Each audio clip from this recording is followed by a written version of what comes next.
on. Comment allez-vous? Comment allez-vous? Comment allez-vous? I always thought, when you're a kid, you hear that comment allez-vous, and I thought it was como talez-vous. Yeah, that was me as I stopped the thing, because I didn't know anything about stuff. But now I do, and I knew it looks like the word is comment, and that's all I know about it. But but this is a cute tune by. This is starting really well, by the way. Sorry, I'm also distracted usually the beginnings of all these things as I sort of get my windows all set up and make sure that I've notified everybody on Twitter and Facebook, and I have managed to do that. And I know that this is being arranged for Neil Alsup's group, Badinage, at Hutchinson Community College in Kansas, and so I'm excited to write for an amazing group and a really great guy is the director, and so this is gonna be a lot of fun. And he just texted me before I started because I let him know that I was about to do this, and he says, make us work our asses off. Sinister laugh, ha ha ha. So I shall try to find a way to do that. This tune is not automatically difficult. Like I don't see that. I don't see it already as being super challenging right away. So I'm actually going to have to come up with some interesting moments in the chart to kind of expand on it and try to get it into level 5 territory, because that sounds like what we're going for here. When you have, as I found with the All-State group that I just directed in Missouri the last few days, this past week, when you have part tracks, you can do just about anything. It's really pretty amazing. And when you have part tracks and the students are working on it, outside of class, and then you can spend all the time nuancing and shaping the stuff in your rehearsals, man, you can get so much done. It's like unfair, and very, very exciting. So yeah, this Missouri All-State group absolutely excelled. It was hugely successful. Every tune had vocal part tracks. They're singing like Julia Dollison to the best of their ability, and it really worked in 12 hours of rehearsal, where we kind of chilled out for a good chunk of it. It's amazing. So that is the new reality here. And so as we go into writing a chart like this, it kind of raises the standard of what we can do artistically a bit, and I can maybe go a little bit further than might be a default on this tune. So let's listen to the original so that you're caught up with that, and we'll watch the sort of lift that I have on this right now, and I'll maybe talk about what I've done with the way I've lifted it, and then we'll start writing. Parlez-vous français? Mais oui, allons-y. Après vous, chère madame. Comment allez-vous? Fancy bumping into you. Comment allez-vous? Tell me everything that's new. Are you happy? Are you sad? Feeling good or feeling bad? Is there anything you're craving? Do you feel like misbehaving? Comment allez-vous? Gee, it's nice to see you here. Comment allez-vous? You look better every year. I was really on my way, but I had to stop and say, come on, allez-vous? Come on, allez-vous, petit chou? Say it has savoir-faire. Come on, allez-vous, mon minou? Has a continental air.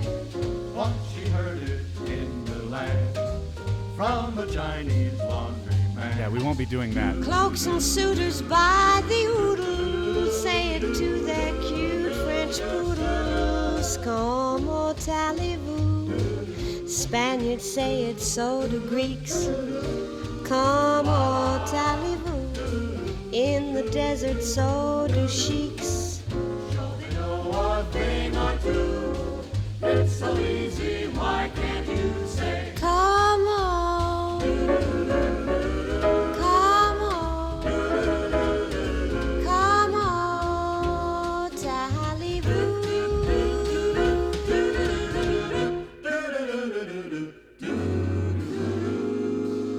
this is a rough lift, and really I've already adapted some of the phrasing and some of the rhythm, like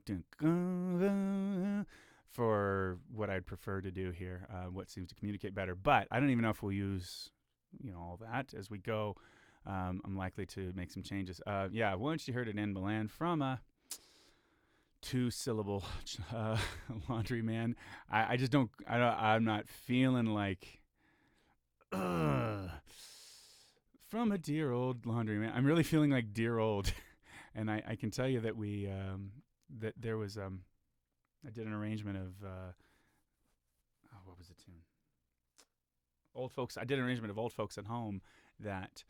That Stephen Foster tune, right? And so there's, if you've heard that a cappella arrangement, so we used dear ones instead of the word that was used traditionally in the darkies, blah blah blah, So we didn't feel too comfortable with that. Times have changed, so we took that word out and made dear one. And I'm feeling like my own sensibilities make it to where I want to change the word Chinese in Chinese laundryman to something else.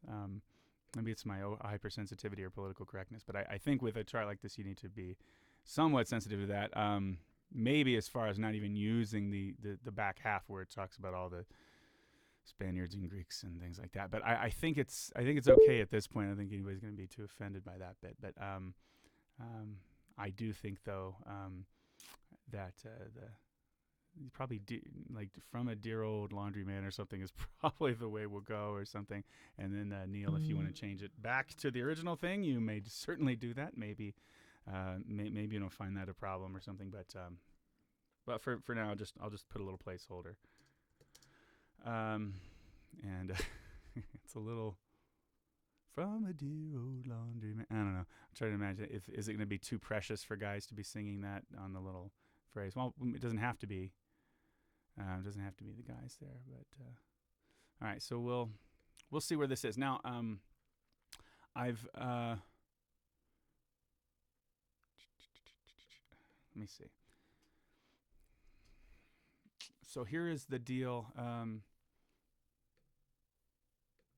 As we get going with this, Allez Vous. I will tell you that lifting the beginning of this, I was trying to imagine where. Let's see, is it 132 swing from the beat? I think it's all the way back here. I wasn't sure if it was pilot 1 and 2 3 4 1 2 and 1 2 3. But the way everything else lays out, it kind of does work nicely to start this on 3. 1 2 Parlez-vous français and blood 3 4 bon. Parlez-vous chez madame. Is there a dash? Yeah, good. Not showing up. Okay, so anyway, that's the beginning of this tune. I kind of like the opening of this tune. I'm likely to want to keep this pretty consistent for leave it like this. And I want to do some backgrounds. Either I'm going to lift the backgrounds that they do, or do things that are fairly similar for the beginning of this tune. I believe that it's going to be sweet and swinging and fun, and it doesn't have to be crazy hard at this stage of the chart early on. As I sort of step back. Comment allez-vous? In fact, I'm even inclined to have sort of a straight ahead solo section as well for some scatting with backgrounds, and then go into another section which I think I've accounted for here already. Yeah, it looks like I've already made space for in a chart for sort of a shout section, essentially, a fun old swinging shout section thing. So I think that'll be challenging. I don't think it needs to be weird and super modal necessarily to have the sweetness of Blossom Deary's interpretation of this song. And it's very 2-5-1-ish, and I'm not necessarily setting out to completely reinvent that, because I think it might lose some of it'll lose a lot of the flavor of the tune. Sorry, I'm going to grab some tea here, you guys. Cheers. So yeah, but this petit chou stuff at the end, I don't know. I'm not exactly sure what I'll do with all this. Once we get there, we'll probably find out. But yeah, the end of this is fine. and may actually go ahead and do this. So I think what I'm going to do is I'm going to sandwich in some crazy stuff in the middle, or not crazy, but a little more challenging solo stuff or shout section stuff. And then I think it'll be how we kick their butts at in badinage a little bit, as I think he wants me to do. So, oops, good start. Good start. Keypad is on the wrong setting. Okay, there we go. Let's put it on that setting. Okay. Allez Vous. Let me try to go ahead and lift a little bit more. Allez Vous.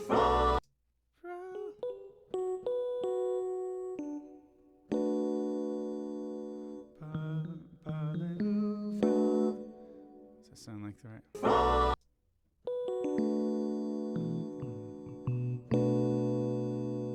Yeah. Sounds about right.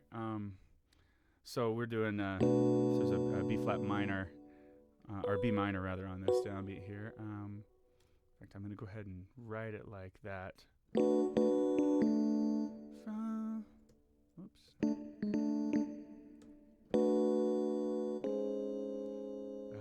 No, I'm just completely guessing about the second chord, the Francais. Bass does actually play here. But then what? So it's a kind of a tritone sub then. It's not currently on. It's currently set to electric bass in there. I think I will change that just for inspiration purposes. It'll make it a little nicer to hear a jazz bass in this tune. So let's do it. Electric bass. Come on now. I'm losing my mind. Guitar, is that what it's under? Oh yeah, and then bass. And acoustic bass. Huh, weird place to put that. You know, because the acoustic bass is a guitar, as you all know. Let's see.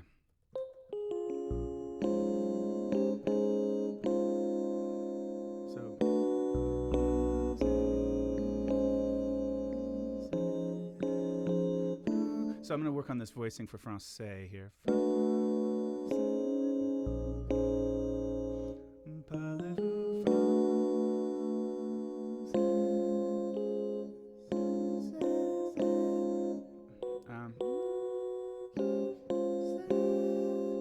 There's no 13th in there in that minor chord, is there? Me. No. Actually, I think it's going to work just fine as a 4-part chord.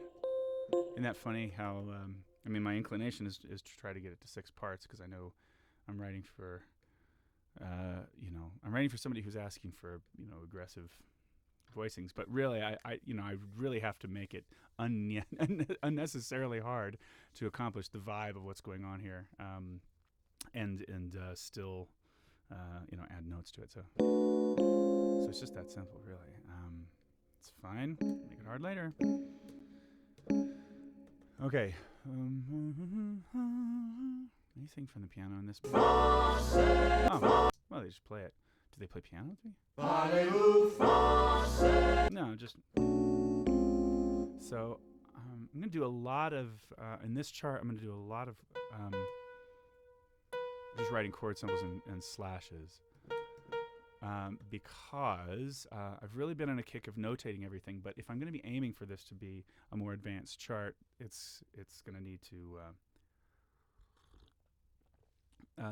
to just allow a little bit more freedom for accompaniment. And it's something I can do for a chart like this. I can play changes usually, so that's the choice I'll make. It'll take a lot less time to actually write the chart in that case too, so no need to go to that extra work on a level 5. So let's write the changes in. Really just that, and just B flat minor 9.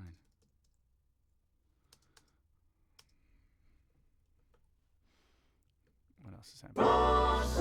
Mais oui, allons-y. So it's pretty loose and moves. Mais oui, allons-y.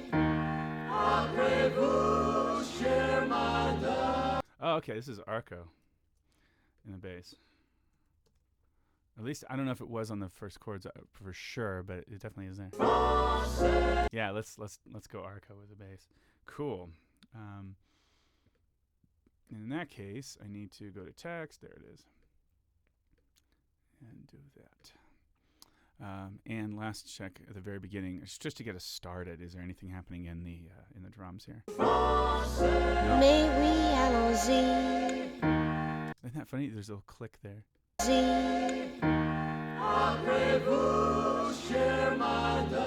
And so they're just gonna play boom, boom, boom, boom, boom, boom. Oh.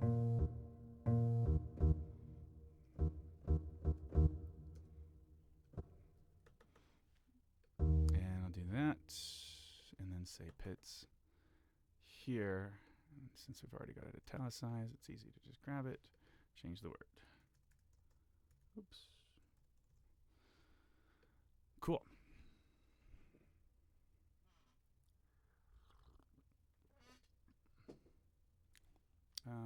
Is it fair to say this is going to be directed? I think so. So I think that we'll say that, and I'm going to make it a little smaller. But I am going to write that in for the bass. And what about this?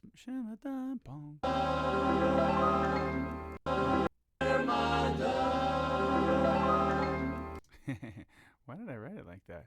Oh, you know what? I know what this is, actually. That's not where that was supposed to be. Bo. Is it opera? Wait. That's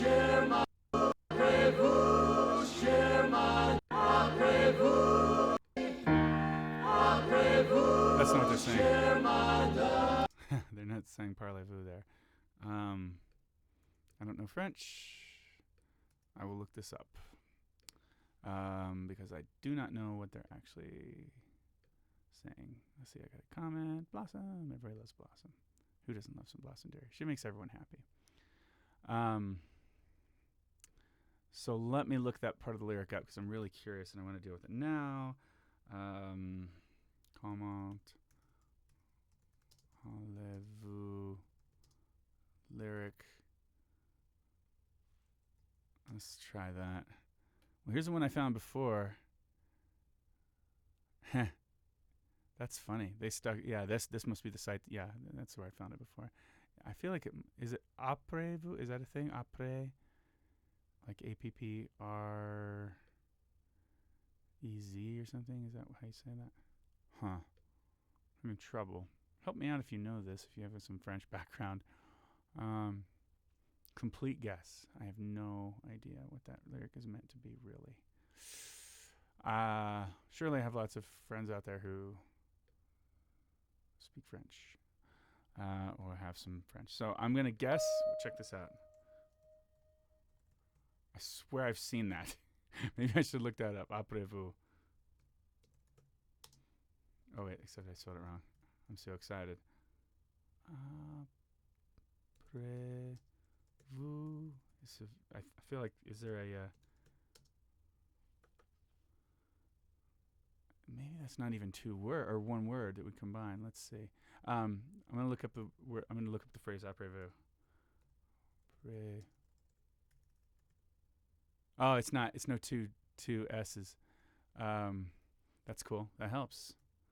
Après vous means. There's after you.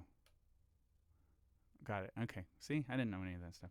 And I can see how it's spelled better. So I'm sure that's what it is. After you, my madame. That makes sense. Okay, cool. They don't seem to put it into one line, although what I do see is there's definitely accents that I will eventually need to gain access to. Let me just do it for now. Après vous. Comma, maybe? Parlez-vous français? What about parlez-vous? Does it have? See, no. They do show a dash in there. French mistake, the French language. What's the mistake with this? Parlez-vous français? What's the deal? Oh, just that they would capitalize? Oh, I see. This website says you're not supposed to capitalize the français. Very good. Thank you. So at least I've got that much information. So yeah, let me know if I've done something stupid. I have no idea. Never studied that. Studied German and Italian and Spanish a little bit. And the language of music. Okay. Now let's lift the rest of this so we've got a starting point. Sus, right?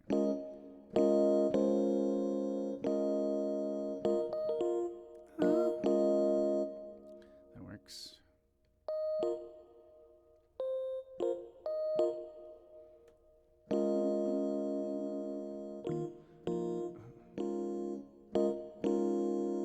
Yeah. How much is that moving?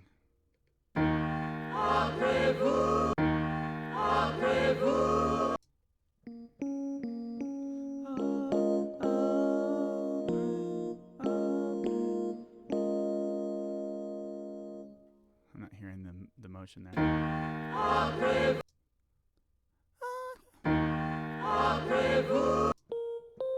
Oh. Yeah, I was missing.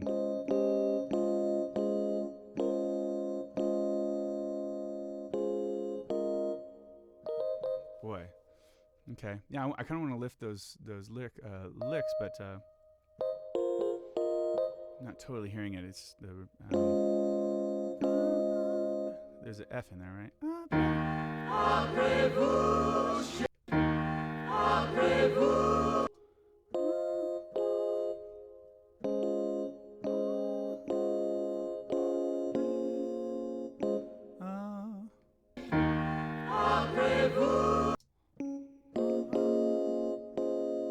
Huh. Well, let's go ahead and write this with splitting baritones. They're just going triads, aren't they? And I was just assuming they'd be using different voicings, but so then.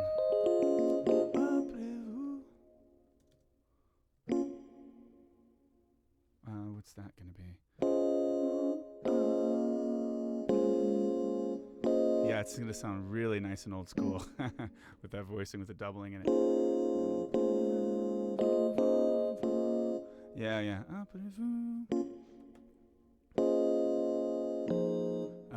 What about Shemadan?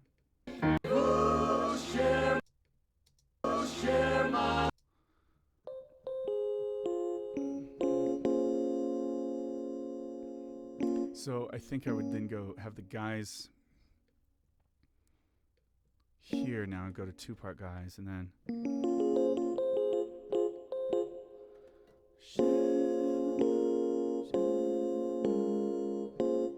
they move on Madame.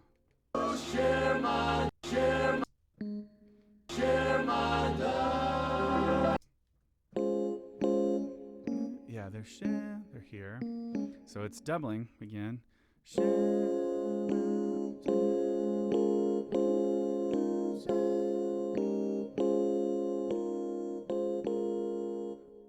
think we're leaving it.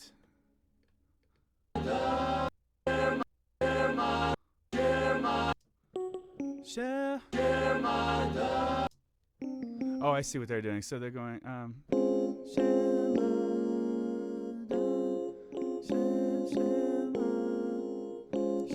okay, well that's what we'll do too. We'll put a baritone part that doubles the soprano.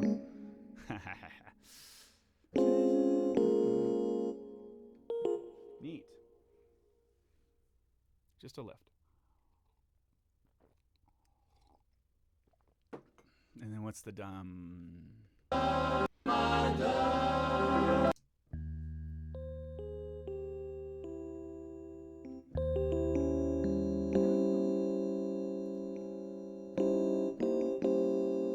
thick does this need to be? So this is flat 9 or 13 flat 9 voicing, but let me just try writing this in and see if that sticks.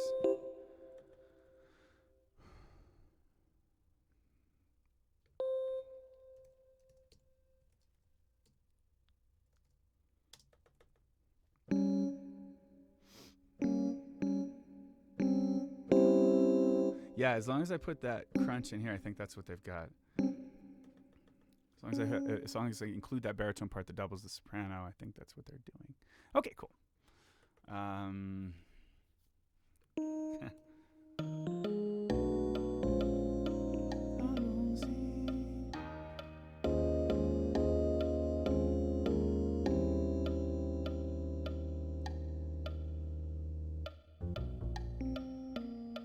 then we move on. Okay. That's that. So the intro vocals are cool. Then I need to write a little flourish for the piano. Okay, so let's say make that a beat 3 thing.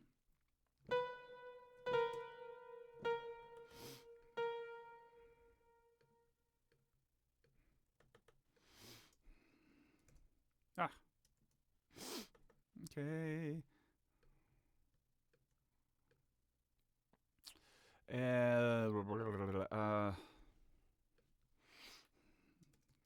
Not gliss, but what do I call this? Upward flourish.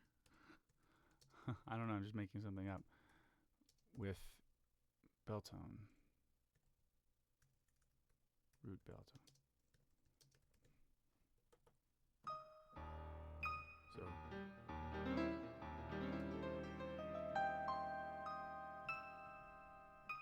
I'm so bad at piano, you guys. All right. Anyway, it's that vibe. That's going to be fun to actually play when I go to record the demo. I'll probably be awesome at it, I'm sure.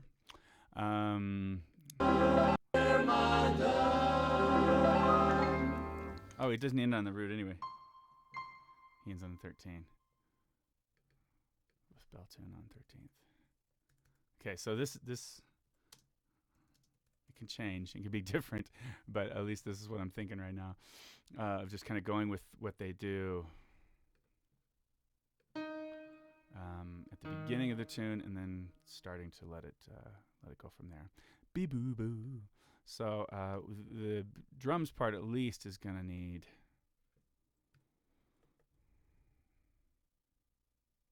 let's see, maybe some cues. So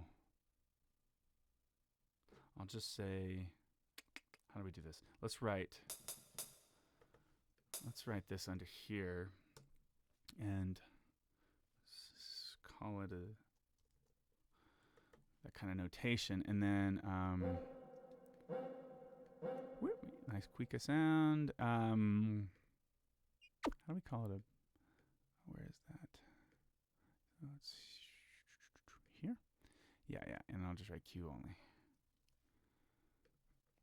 Bass Q. And I think I'll just make it small, put it underneath, and that should be clear enough. Cause the drums want to come in. Come on, Allez Vous. And then just swing brushes feel. Okay. Give myself some slashes. Brushes, swing, groove, broken, 2 feel. That's what we're doing, right? Are we broken 2?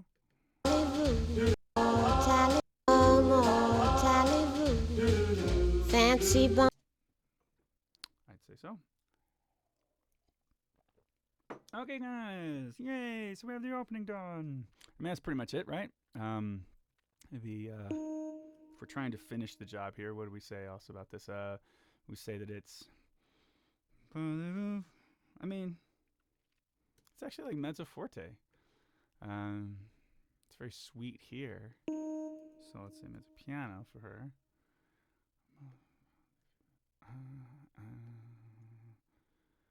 Boom. A little softer. Boom.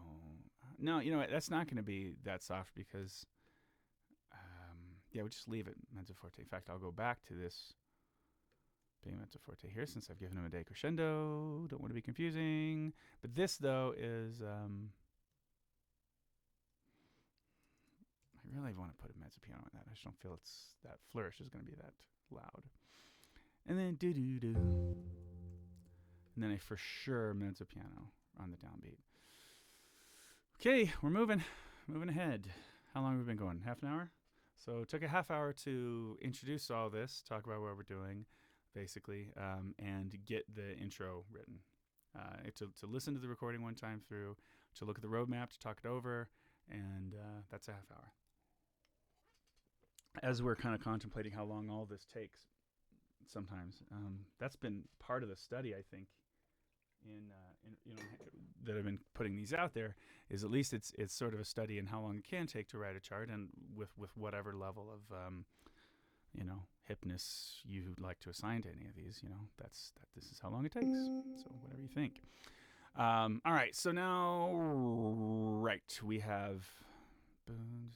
I'm just gonna write broken 2 feel for the bass, and I'm not going to write that part out. This is new for me. So I've been writing a lot of these parts out lately, but and if all of a sudden I get a text or something from Neil saying no, please, for my bass player, write this out, that's fine. But I have a feeling he's going to have cats that are going to be able to read this part, in this fashion, and would probably prefer the cleanness of not having it written out in that case. So I'll make these smaller.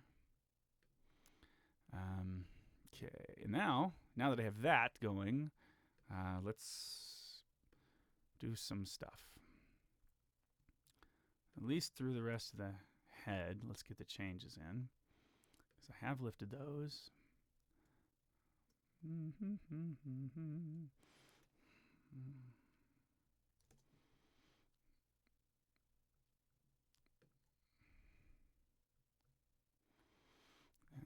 moving them from the ensemble here, largely, solo based head of the tune here.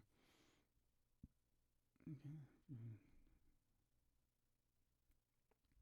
And F minor to F minor. I'm going to include that because it may not feel like that's a real natural move to make, so I'll have the second F minor there. I mean, you might they just really might expect that it's a mistake, and for a split second it might affect the, their reading in a way that I don't want to affect it. Okay, I'll work on this stuff later. That's the head. What about the ending? Actually, I don't want to write that yet, so we'll see what the vibe is in the rest of the tune by the time we get there. No drums at the beginning, so we're really down here. Okay. Now, got a decision to make right now. Decision point. The decision to make here is how much to cop the phrasing and the background vocals of the original tune. That's where I gotta go, and whether or not to reharm. Let's just take a moment and play through the tune. Got my electric piano here. Let me get a real one. Come on, Allez Vous, fancy bumping into you. Come on, Allez Vous, tell me everything that's new. Are you happy? Are you sad? Feeling good or feeling bad? Is there anything you're craving? Do you feel like misbehaving? Yeah, I kind of feel like copying this on the head in and really having a little bit of a historical thing in this section. I think it'll go nicely, and then doing my other stuff here. Neil, if you're watching, let me know if you think that's a good idea or a bad idea, if that's what you want or not.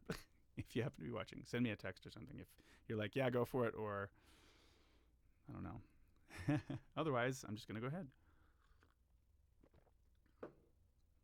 But yeah, I think I will listen to the recording and try to at least pull off the phrasing. I might revoice some things. It's very likely that the voicings, although it was kind of cool here to do the old school doubled lead voicings on these 6-part things. I think I may not choose to do that every time. So. Fancy bum, Allez Vous. Come on, come on, Allez Vous. Yeah, I mean they work. Come on, Allez. So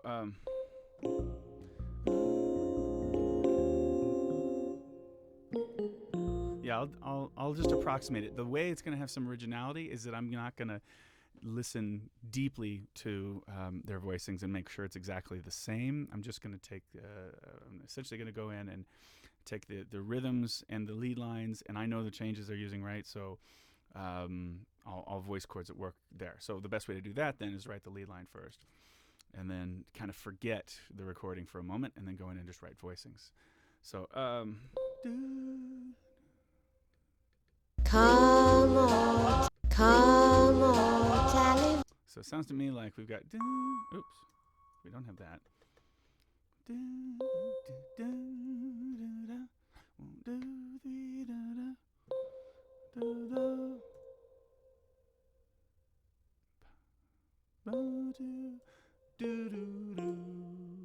How long is that held? Come on, Allez Vous. Fancy bumping.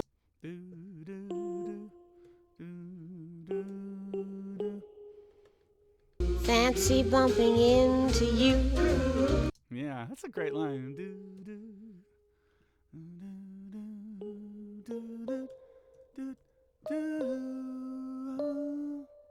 Yeah. Come on, Allez Vous. Yeah, so similar. Now they're doing something like va va that I'm not as comfortable with in 2015. So I think I'll probably keep it simpler to that, in that area. So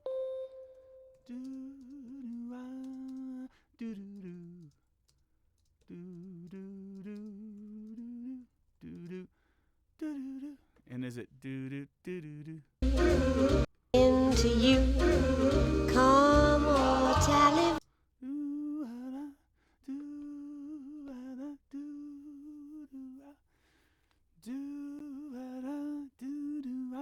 Now I'm gonna bring our own thing into it just a little bit, just in syllable choices. It's deliberate that we're doing this, but it could be controversial that it might sound better if I did another thing. No, I think it'll translate well. Okay. So, hey, there's people. Okay. Hey, I was Neil, I asked you to comment and then I wasn't paying attention. Correct spelling. Thank you, Ilya, once again. It's après vous. Oh, see, I had this off the page for the last 17, 18 minutes. You must have been freaking out, going, do what I'm saying. Thank you very much, Ilya. It's après vous, with the E accent. It means after you. Thank you. Did all that. Après vous, chère madame. And I need to add the little thing, the accents and stuff. Neil says, I like the historic thing and then do the Kerry magic. Thanks. All right, cool. Right on. So Neil approves this particular approach. Taking a little bit of a historic journey, and then we're going to break it out into dubstep in the middle. So this will be great. That was not serious, lest anyone be concerned. Yeah. Okay. So I know we're going to do that.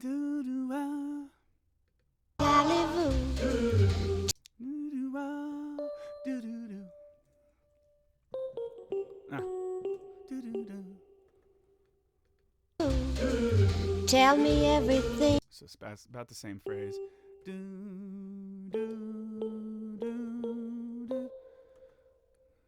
Everything is new. I love that.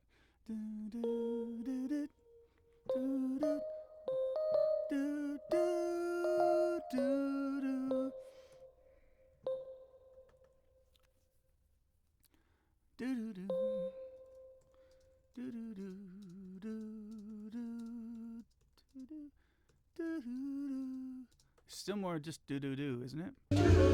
Are you happy? Are you? See, and I guessed that it might do that. It's funny, you think I would just have it memorized by the time I'm going to write it, but I really am still kind of analyzing it at this stage. Oh yeah, dubstep is a must. I fear not. Well, as Paris Rutherford said to me one time, Senor, you're in outer space. I always loved his emphasis on things like that with a bit of a... at least that's how we always remembered it.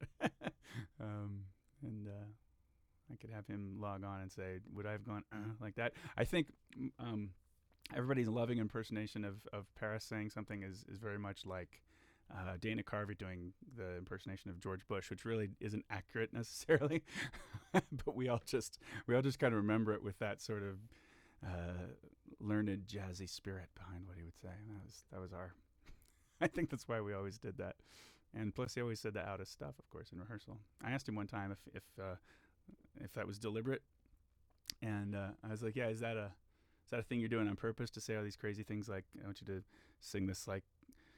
You've been around the barn and you know what the cows look, and you're going to say, don't play footsie with me or something, and some really out thing like that.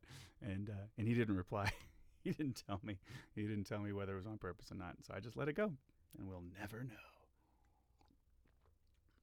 I think it just comes into his mind. All right.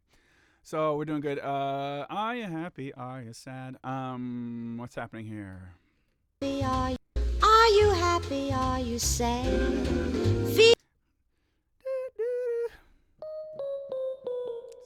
You think I would have better ears than this. And better hand control. Man, it's so offensive. That's all right. Still get it done.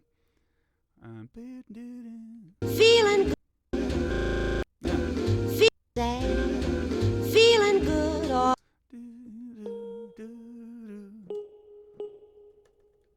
feeling good or feeling bad. Let's just say it's that. So it's funny, a lazy transcription process where you kind of like, yeah, I think that's what they're doing, can result in a slight updating of things a little bit and a clarification. And it could be right. It could be what they wrote down and what they meant to sing. But I don't know if I feel like going in and trying to match exactly what they did, as long as I have some phrases that are in a similar vibe that work. Feeling good or feeling bad. You know, because you kind of it's kind of hard to tell exactly where they're moving there. The time is a little wonky. Were those all do's? Feeling good or feel you sad. Yeah.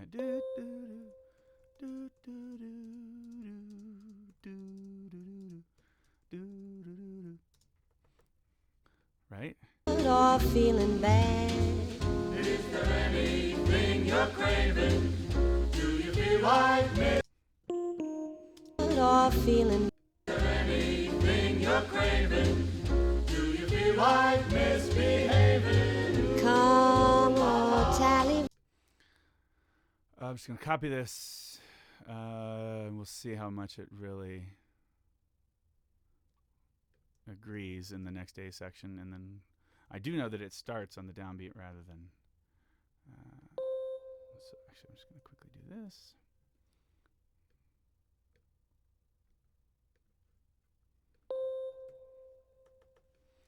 Do va va. Updating would be nice, Neil says. I will update. Come on, tally Vu. Gee, it's nice to see you here. Yeah, guess right Come on, tally Vu. You look better every year. I was really on my way. there. It's the same lick. Do do do do. Oh no, it's not. Did I? Unless I missed it before. I should go back and listen.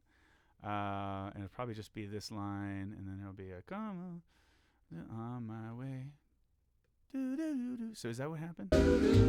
Really on my way. Well, Really on my way. Really on my way. do, do, do, do. I'm hearing that, but I feel like it's a piano note that's hitting there. Do, do, do. Really on my way. Oh, I don't know if I set this up to where you could hear both sides well. I need to look at the record. Oops. Let me fix the sound. That should be better. You've been hearing weird things, I imagine, to this point. That should be better. When you hear this, it should sound better now. I was really on my way, but I had. Yeah, do, do, do. I'm just going to keep it the same. Do, do, do. But I had to stop and say. But I had to stop and say. Cool, we got a sharp 11. Do, do, do, do. How many ways can I mess this up? Every way? Okay. Do, do.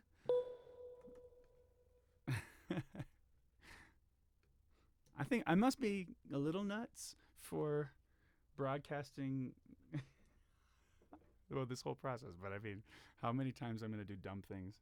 Oh well. We all do dumb things. Say come. I had to stop and say come on. Oh yeah, let's pick up to that too. Do do. How long? Come on. Do do do do do. 2, 3, ba do do. Do do do. How far does that go? Do do. First of all, let me add this. Do do do. Do do do. Come on. Allez-vous. Oh, cool. Do do do do ta. Do do do do do. Come on, Talib. Yeah, I think I'll do do do do do do do do do. Come on, Talib. Yeah, I think I'll do something a little different here. Do do do. Come on, Talib. Instead of do do do Talib. Do do do. Come on. Come on. Talib. And then the sopranos join. The reason there is I don't like quick do words. That bugs me a little bit. I feel like it's awkward. So I'm going to change that. Do come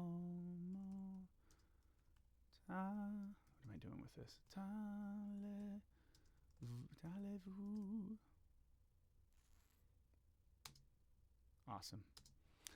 Oh, this is gonna be fun. You know, this is gonna sound so cute and sweet in this part, and then we'll see what the rest is gonna be. That'll be an interesting decision point, but we're not there yet. Ha ha ha! As we continue to ride the head in, and as I put that off, I'm drinking enough tea that I'll be having to take a lot of little mini breaks here. But fear not, I'm very close to the restroom. This won't take any time.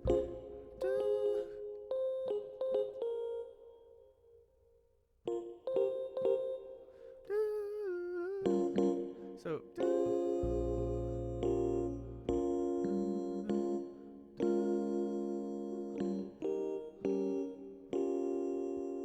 well, it may take a little time. Let's see.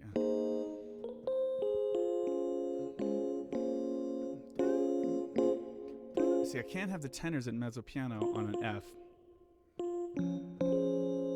but I don't want that open of a voicing either. So what it means is it has to be 3-part gross. To get that lush sound that they're getting, there's going to be a lot of second soprano splits. I think it's just as well. You know, again, part track will exist on this. It'll be easy to find all those. So, oh, and by the way, I'm writing a level 5, so it can be whatever it wants to be. So that's what it is. But you can tell that I do have an instant reaction to, dang, I have to go 3 parts in a not very consequential part. You know, I don't like that. I don't necessarily like that in a chart where I'm trying to control the control for the difficulty level a bit. But I'm not really controlling for that here as much, and I'm just trying to create a sound, and that's the first priority. So it changes from chart to chart, group.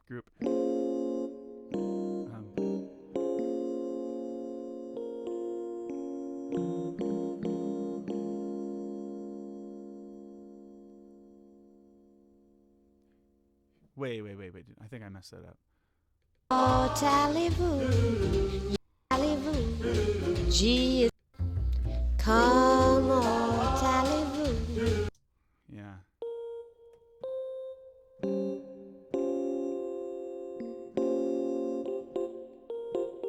Thought so. Thought I might have goofed that.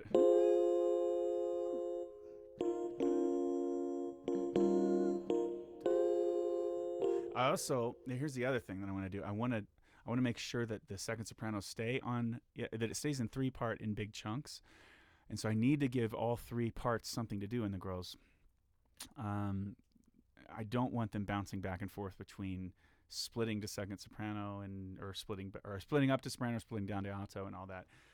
That's been a new thing in terms of trying to make a chart more singable. Actually, adding more parts sometimes is better on a phrase like this. I feel like if I have 3 parts on this spot, because I've got it before and after, it's just easier for everybody to have their own line that runs parallel, rather than really thinking vertically in every note.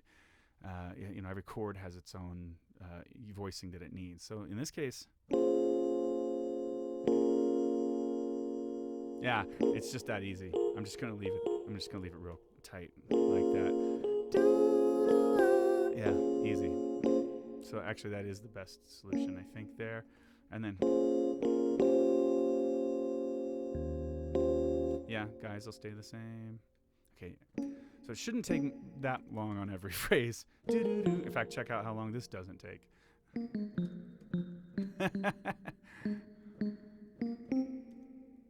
And then I think it goes to harmony here.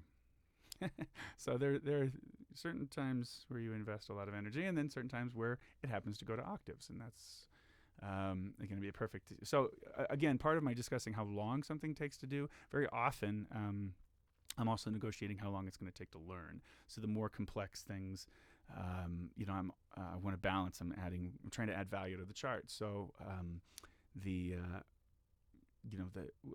ultimate goal is to make the group sound really fantastic with the minimal rehearsal time for whatever you're trying to accomplish. Now, we're going to go ahead and allow for spending some rehearsal time on a commission chart here, and that's most often the case with commissions. So it's okay that there are some hard spots, plenty of hard spots, but I still try to give the students a better experience and try not to kill them with unnecessarily bad voice leading. So it just takes me a little more thought on this end to correct that for them. And that's the deal. Doesn't it start doo-doo chord? Fancy bumping into you. Yeah, that's easy. So doo-doo. And then probably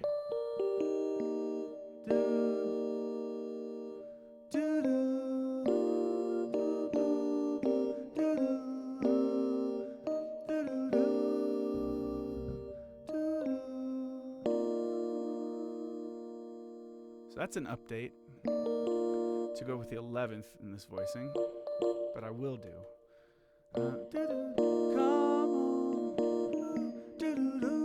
So tenors a little higher than I kind of would like them, but it's not too bad. And then probably another. Come on, Allez Vous. Yeah.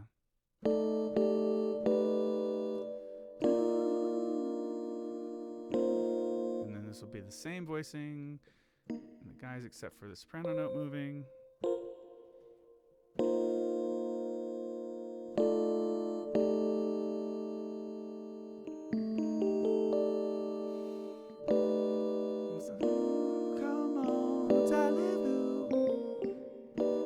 See, sharp 11 doesn't feel like it really belongs there yet on first listen. Well,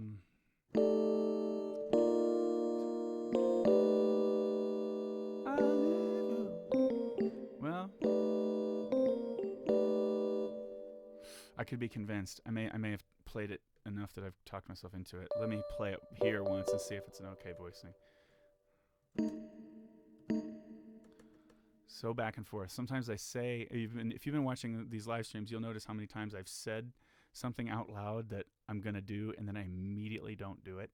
And that's usually I'm making an argument in my own head, and I'm saying it out loud to you, but I'm making an argument in my own head for my gut reaction to something about what I had to do with a decision. And then the more I think about it, the more I realize that, that the reason I was trying to argue against that thing is that I was wrong. So that might be the case with the sharp 11 on that voicing.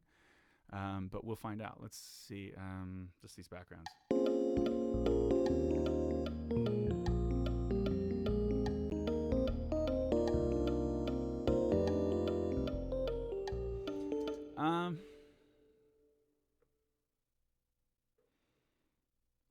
Dang, I don't know.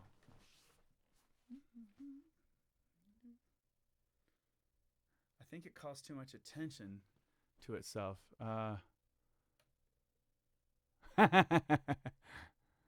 Okay, Neil is Neil's down. I'm gonna just read you what he says for fun. He says, just put chocolate chip cookies in the oven. Did I miss anything? I did. Yes, I think some updating harmonies is a good idea. All right. So you're hearing the sharp 11 there. Okay, that's fine. I'm a little resistant to it on initially, and I was thinking of doubling. And although that's a prettier chord, I thought in context it might be a bit too rich for this spot on the tune. But I'm going to go with it. Allez Vous. And then here's another octave bit. Okay, so I'm going to leave that. This is great. Oh my God. I guess that I get to actually write this chart with the commissioning director and my friend watching the process gives me more confidence that we're going in a decent direction here, I think. So cool. And by the way, you can split if you have to split at any point. Tell me everything that's new. Oh, we can blow through there. They're not, but we can blow through there. Okay. It's new. Thing that's new. Everything that's new. Okay, so this is gonna be. I need some voicings. I'm gonna work this little figure backward. I'm gonna end on the B flat minor 7, I guess, or 9.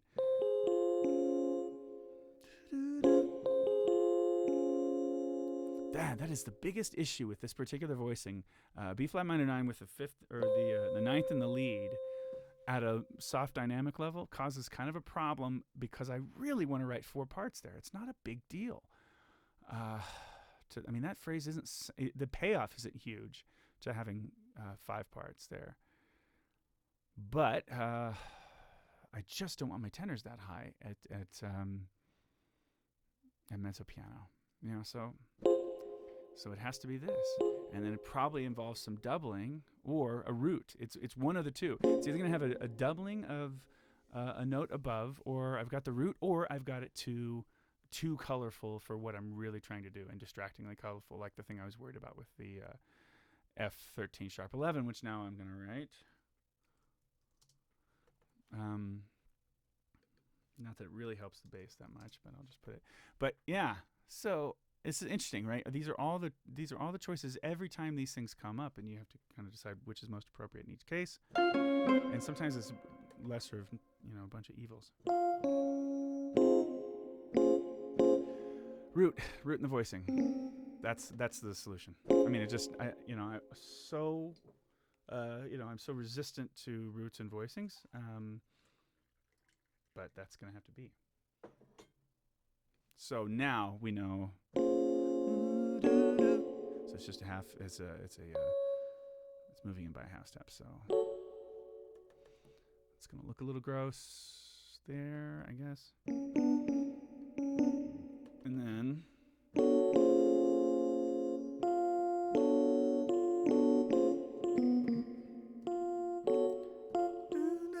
Okay, so altos at least need that, and that's a temporary thing. I'm not quite sure.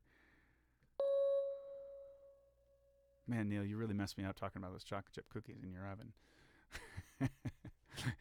I'm really thinking about that now. It's killing me. Okay.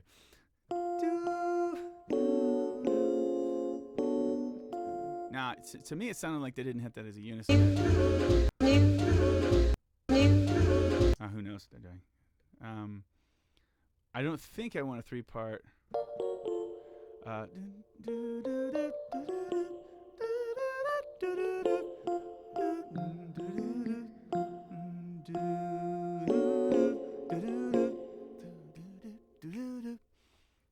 think that we'll just do it on beat 4, and I'll give everybody, better.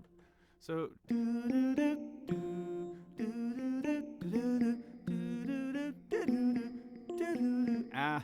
Basses, you can sing that F. All right. Altos, though, it's way better voice leading if they start from the F.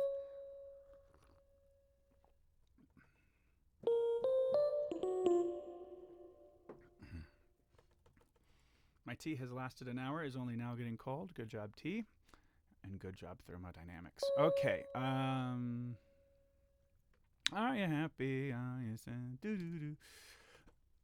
By the way, the piano part here, I haven't even really started to think about what to do with notation. It's most likely slashes and chords, maybe with a few little cues, or maybe some notation to let them know if we're anticipating or something. But pretty much this is just standard comping in this section for the whole rhythm section. There's I don't really do a lot of that. I don't think. Like I was just thinking about that the other day. That the part of what I want to have as an ideal, as a goal, at least in my charts, is a little bit more interest in the rhythm section, and more interesting stuff for them to do, because a lot of times that's really necessary to help out the group. Now, I don't know if that's really the case. Again, with this particular group, it's not necessary, but as I sort of think down the road too.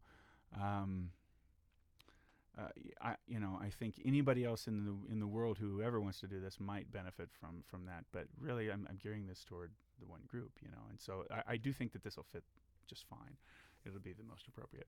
So, are you happy? Use it. So what's a good? I need a.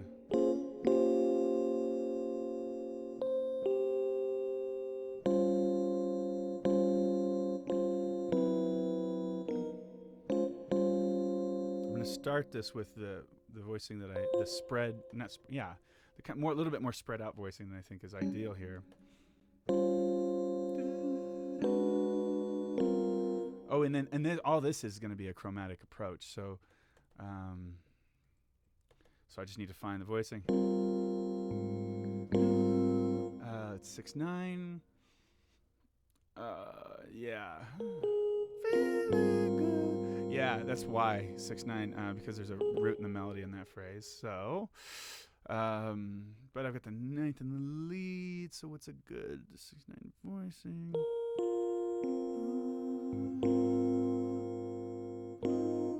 So I guess it would be that. You'll see.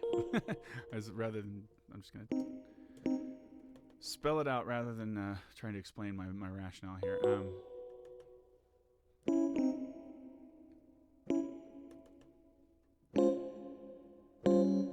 I can't play this very well.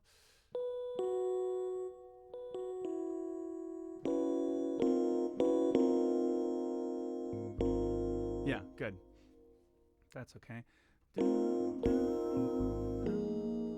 Oh, good. And I can use the other. Oh, whoops. Other common 6/9 voicing, and that should work okay voice leading wise. I'm gonna double check it though. So. Yeah, they'll work that out.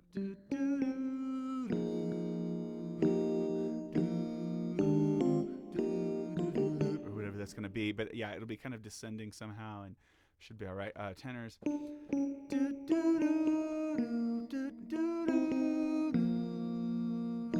Yeah, good.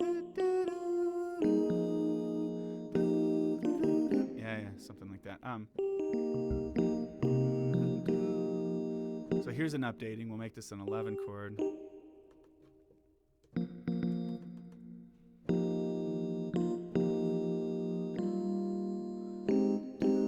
Oh, this is perfect, because I'll make some good voice leading for the basses, who are a little bit in no man's land down there. So this will be ba-ba, same note. And then, see that?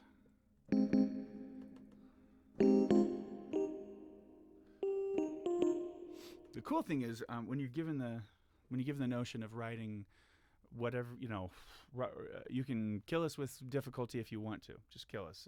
But coming with some interesting stuff is going to be the priority, or something that sounds great will be the priority, and I don't have to be limited by things like voice leading. However, if I'm always still going to include that in the discussion. That's always going to be a thought in the process, is, how the parts move individually to come together. That's got to be part of the discussion in any chart for the hardest group. The hardest chart for the top group in the world or whatever. You still don't want to do unnecessary things, because usually those don't sound great. So it's more about the sound, really, the smoothness of the voice leading. Sometimes the really hard voice leading can be useful if it creates extra tension or something. But this is pretty cut and dried.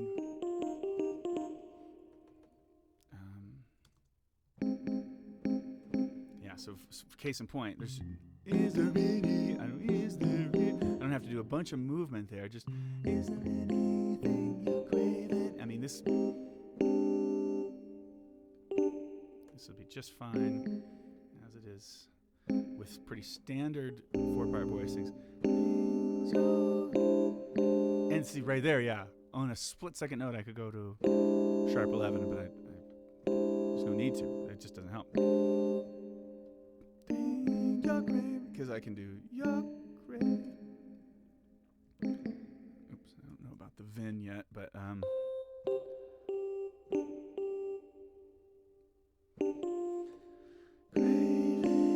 it is the same, yeah.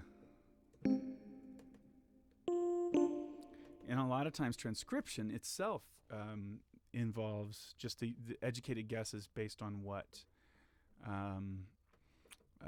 you know about music theory and what best practice is really for arranging. And so you transcribe some, and then you start to arrange, and you found, well, it's basically a lift. Cookies are done. Be right back. That is from Neil, by the way, in real time. Cookies are done. God, that sounds good. Just a whole bunch of good old, what did you say, chocolate chip? Yep. So, craving. Do you feel? So this will be interesting. Do you feel like?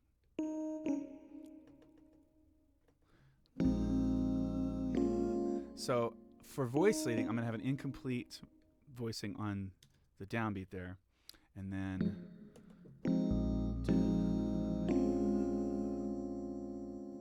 Yeah. Incomplete voicing, so that do you feel? Probably, do you feel like? Well, like, I don't know. I might drop 2 on this like chord, so we'll see. Do you know what doing this does for me? It actually makes me like arranging. It really, to talk about it and think about it and share it with people and do it in real time like this. I have to say, what it does is it makes me like the process. Otherwise, I really actually don't like the actual part, the arranging part of the process. Is very solitary. It's very frustrating a lot of the time. And but I love being an arranger and having written a chart. I've always said that, and it remains true. But it's a bit of a painful process. It's work, I do it a lot. And so it's a job like anybody else has in a way, although I can acknowledge how lucky I am to get to do this for fun and profit. But I have to say that this live streaming thing has really, really motivated me a lot. It's just for me, and hopefully you get something out of it as well. I really hope everybody does. But I will admit that I did this initially really just to get myself kicked into gear to write all these charts. And seems to be working okay. A little behind this summer. I'm considerably behind this summer. I have a lot of work to do. Do you feel? It's also procrastinating a bit because I just did that right there, right? I could have been writing. Do you feel like? See, I love that voicing. I like that open, especially on the Agagic accent like this. I love that voicing. Do you feel like? Just nice and open, and then always a problem when the seventh is up in the lead there, coming up with a hip sounding voicing, because the seventh being buried is so much about what causes tension in voicings. Now you can't have a 13th in that first voicing on miss, and so you really have to do some compromise just to find a good voicing on it. But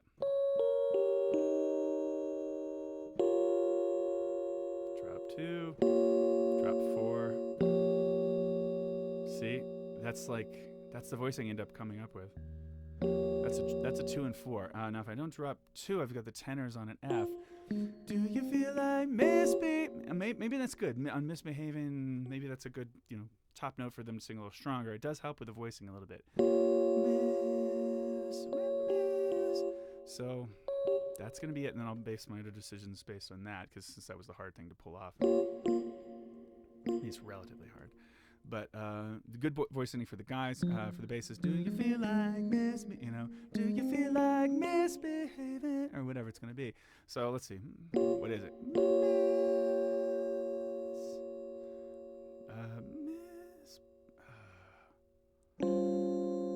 Oh, good. That's a fine voicing. And my hand goes there first, and then I analyze kind of ad hoc. What have I just done? What have I done? So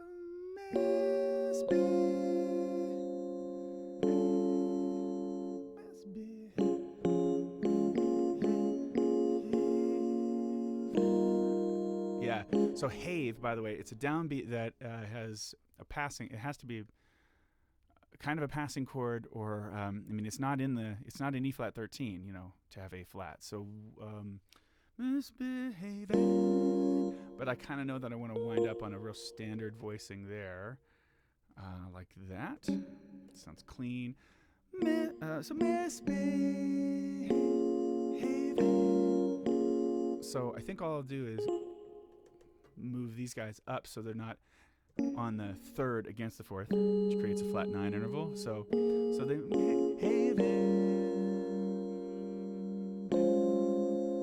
now, if I can use the same voicings that I used before, that would be so helpful. Now, I was in 5 parts before, but I think I can get there. Yeah.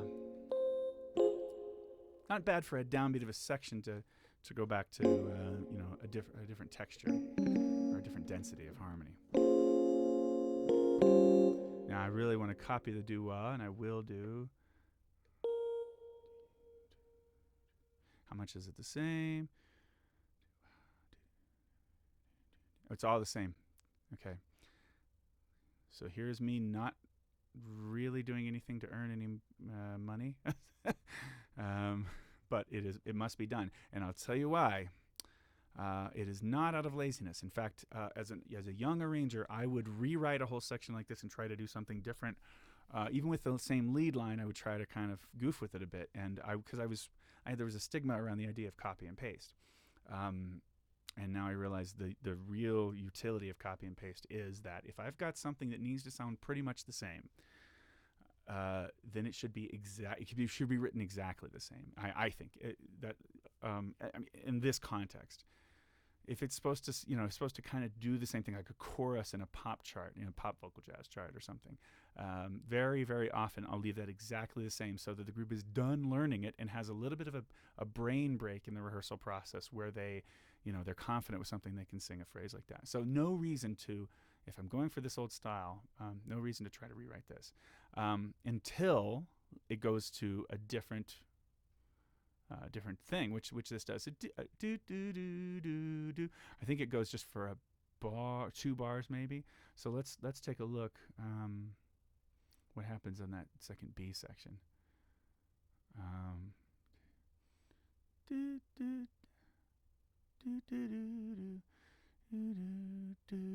Do we do that?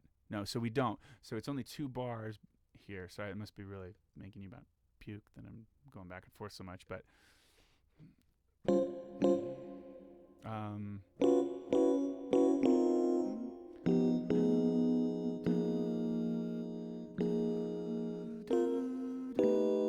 so we actually have a sharp 11 here, and we can include that in the voicing.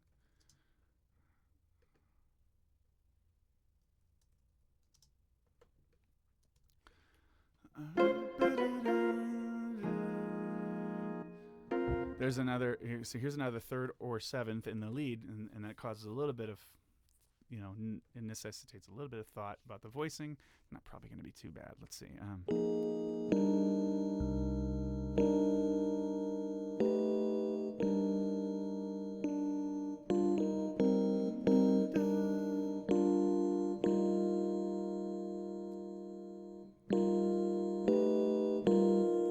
There it is. So I didn't need that half-step voicing there. There was a better thing to do, and so we'll skip. I don't even know if we have yet drawn in or built any half steps into this chart. Not even a whole lot of major sevenths yet. So that's why it's not going to have that sort of tension built in just yet. But could I be wrong about that? I'll say, yeah, there's some half steps here, right there. And they're rare at this part of the chart, and it's very clear and impactful when they happen. There's some major sevenths and sharp 11. There's some interest. So just kind of taking a poll so far into the chart, since this beginning is going to influence the direction of the chart in a way, at least to head out, which I'll probably write next. Spoiler alert. But see, here I get to keep good voice leading and come up with hip voicing. So that's all I ever want.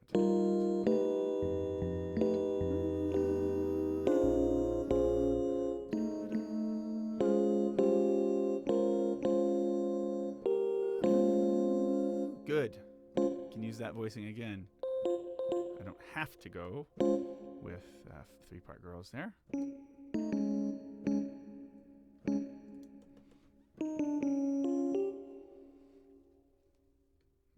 What do they do? Say, feeling good or feeling bad. Come on, see you here. Come on, better every year. There we go. I was really on my way, but I had to stop and say, come on. Okay. Yeah, I've made it less hip by hitting that on the downbeat, so I do need to anticipate here. Okay, and then move this back.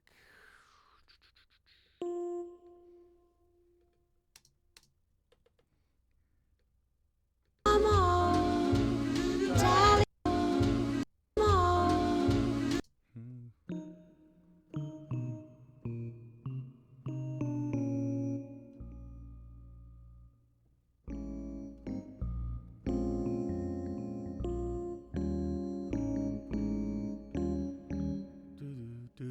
Really? I hear that bass voice going down to a B flat, and it sounds, but I really didn't.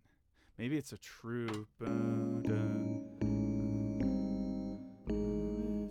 That tritone sub there, I thought they were doing kind of a tritone sub and. Come on, darling. No, but they're not. No, it's just staying. Yeah, it's actually less. There's less motion by one chord than I thought there was. Okay.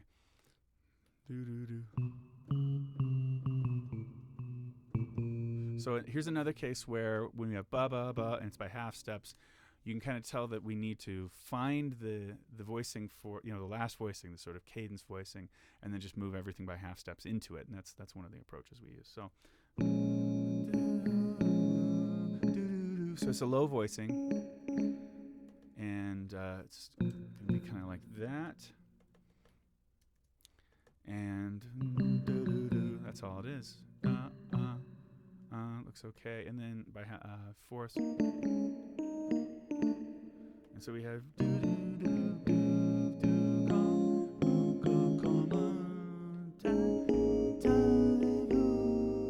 or something like that.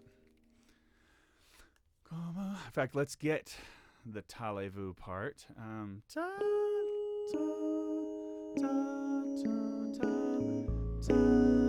think that's our good voicing there.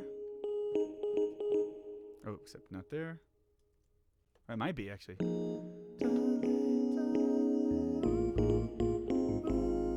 If I really went old school, I'll write a 6 chord there. But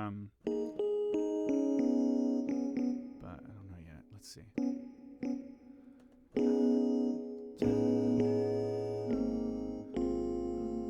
Actually, that's what it needs to be, I think. Yep. That is what it is. It's the 6/9 voicing, so not quite as old school. It was a pure, it doesn't quite have the Tuxedo Junction voicing, but it's close. It's one note away. But I think it'll have a good effect for the kids. Okay, saving, thinking, how to get into Kamata. So.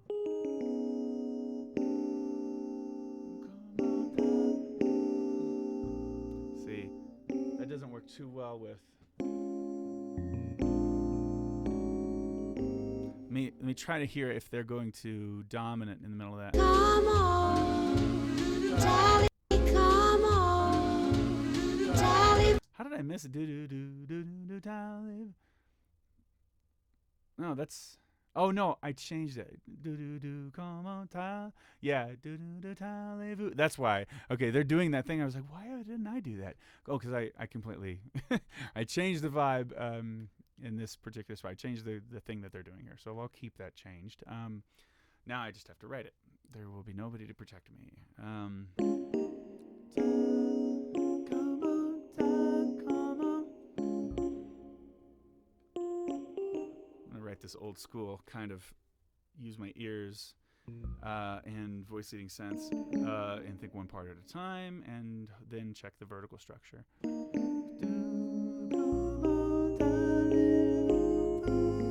So,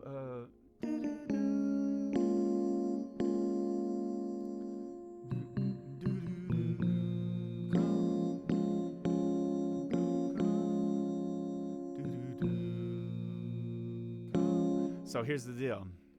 That's the voicing for the guys. And there's a doubling, but it's because the basses otherwise would have to jump to something that's not really worth the effort to get them to jump to, in my opinion. So I need them to get to something. They finish serving that function there, or.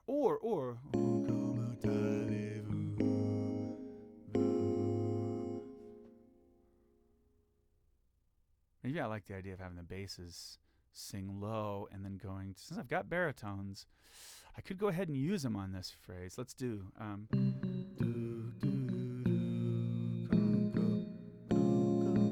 Yeah, that's what we'll do with this. Cool.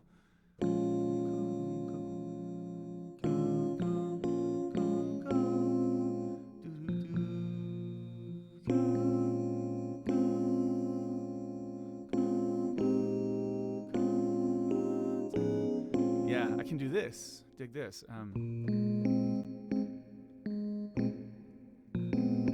Dig that.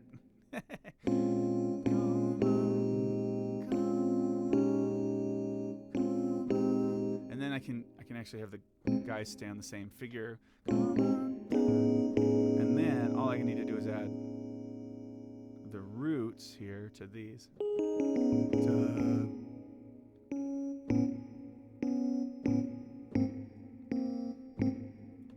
then we got it. There's the head. So the head took an hour 24, all told. So again, for those keeping track. But let's listen now to what the voicings sound like. I won't.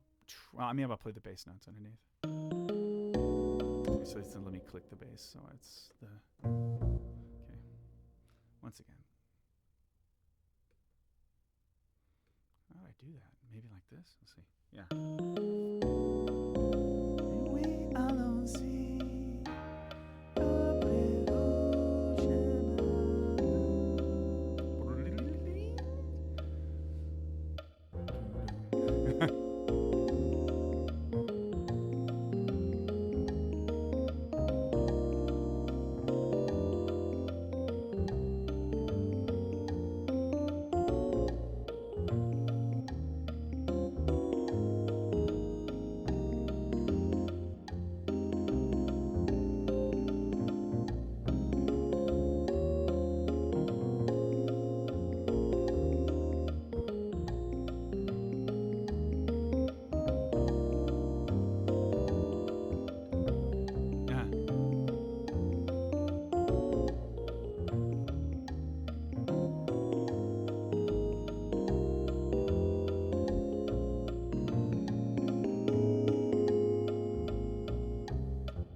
Yeah. So,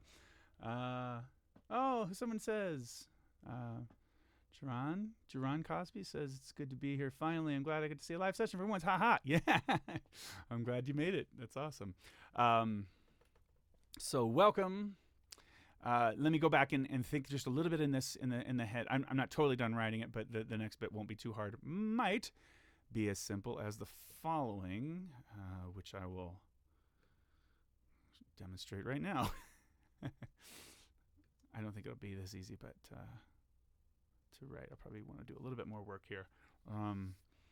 But it could just be slashes for the most part with a couple little accents. So that's what I'm going to think about it for now. Swinging, broken two feel. We'll say that. I think that's enough info for them. Okay, and then throw the changes in, and then we'll listen. But at least we'll have something in place, and that's cool. So boom. And actually, now that I'm looking back, it seems that I really haven't finished this thing here. So I'm going to go ahead and write those in. Parlez-vous français? I'll put that on there. Boom. So all that is actually E flat 13 sus, it looks like. Yeah, and then it just goes to that. So that's actually pretty easy. That's fine. Boom. Après-vous, I'll go ahead and give that stuff to the bass so they kind of understand the context in which they're working. It does muddy things up a little bit, so I'll want to just move this down there.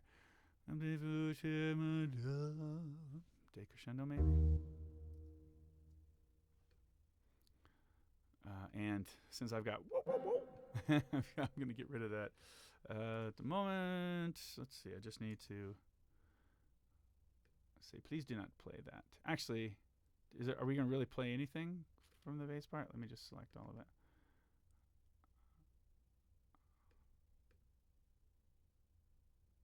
So yeah, I mean not the bass part, but the drum part. Okay, now let's go back and listen to the original and see if I'm missing any obvious things I should steal from how the piano would play in this section.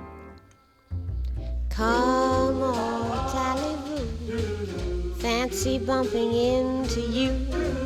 Come on, Allez-vous, tell me everything that's new. Are you happy? Are you sad? Feeling good? Yeah, the first thing that this seems to be,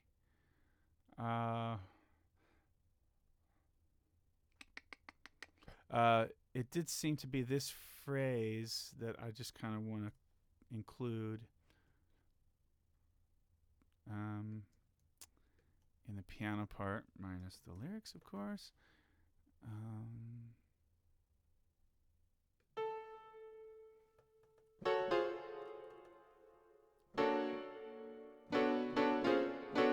So, and let me go ahead and I'd like to leave out as much left hand as possible for the chart so it looks a little better, but let me just...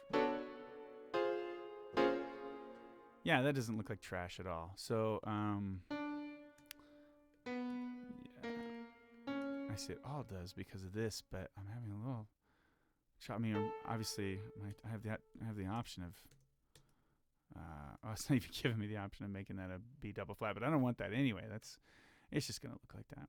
It's a little weird. I really start to get a little edgy about charts looking like that, where it just doesn't look normal. So, but that's okay. Everybody will figure it out. I write from fear, everyone. Clearly, I'm always afraid that something won't work, and so that's a lot of my decision basing. I'm concerned that everybody can read things easily and that it reads well. I know that everybody rehearses and that there's a tradition of, in vocal jazz circles of not always having part tracks and not always having rhythm tracks and doing things the old school way and handwritten and manuscript copies and poor copying and not enough ink and all that. So we've gone through a lot in the vocal jazz history, but I want to make sure that everything is as far above far above that old standard as we can do in 2015. So let's listen to the rest of the head for the piano. I think that's the only thing I really want to add. Feeling good or bad. Is there anything you're craving? Oh, I skipped some stuff. Let me go back. Are you sad? Are you happy? Are you sad? Feeling good or feeling bad? Is there anything you're craving? Do you feel like misbehaving? Come on, Allez Vous. Gee, it's nice to see you here. Come on, Allez Vous. You look better every year. I was really on my... It's interesting that that's consistent like that. So I'll put that figure in again. How about that? It must be written into their chart that they were using. But yeah, otherwise it's comping, and actually really light comping. That'll probably be the note I'll make, is like lay out as much as you want, really. Just it can be a little sparse.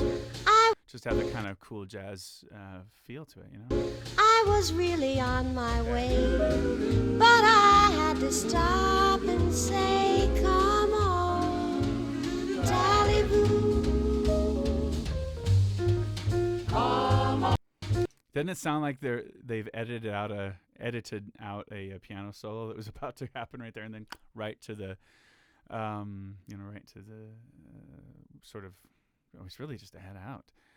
So we're going, we're doing a little bit more here, and I think that's the next thing I'm going to write is the head out. Yeah, so I think I'm good with that piano part.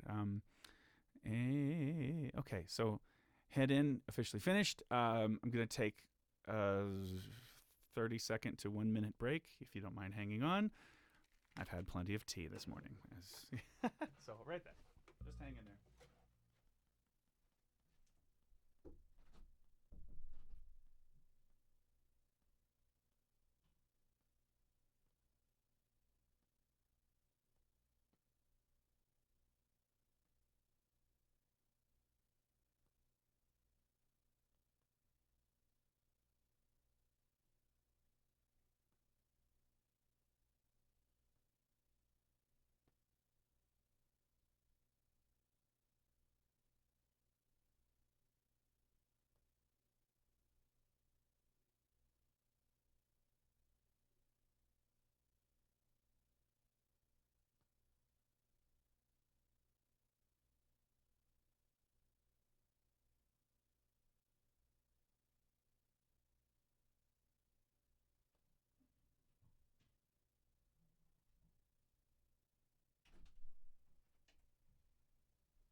Okay, I told you.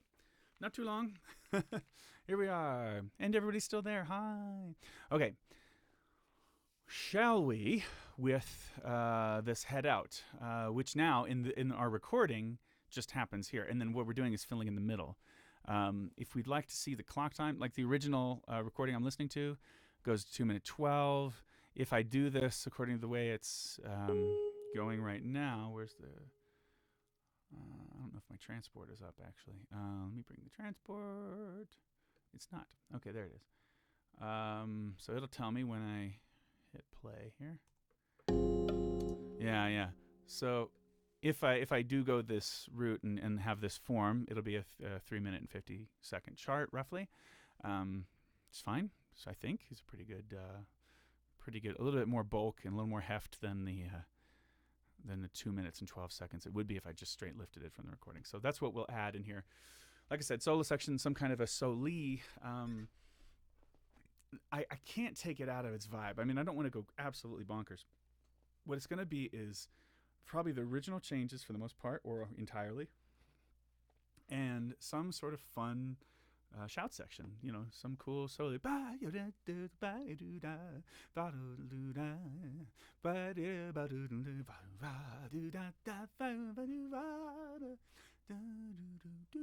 just imagine it going through, some sort of a solo like that. In fact, if you want to lift that, just use that in your own version.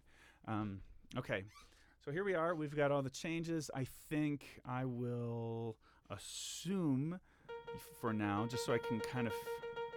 I feel a little like psychologically better when more of the chart is done in the section I'm working on. So at least I get a starting point, and then of course I can edit from there. From a dear old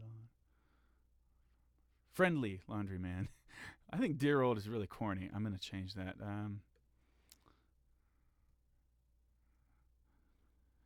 This I know is going to start changing here.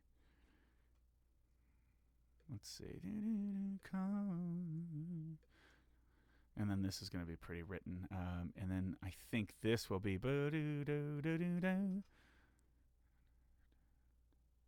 Actually, all of this. I can actually just include this like this, change it, get rid of the lyrics, but I do want that doubled. And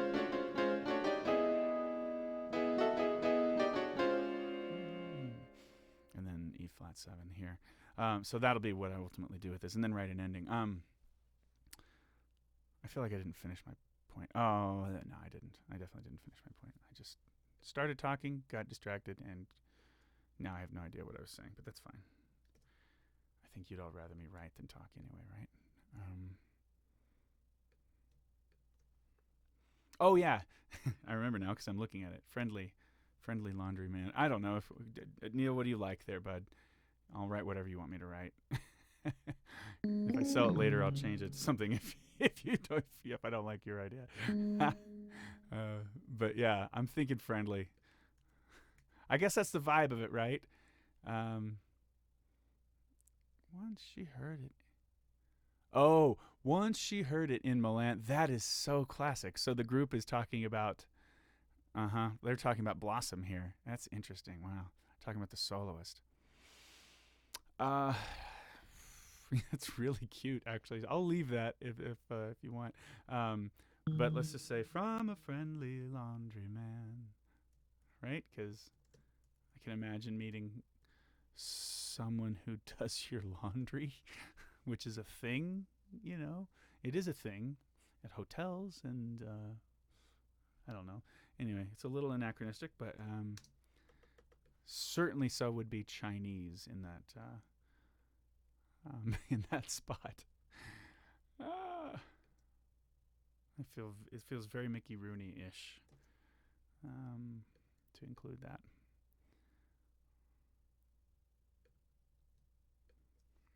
Okay, I'm just adding the changes here.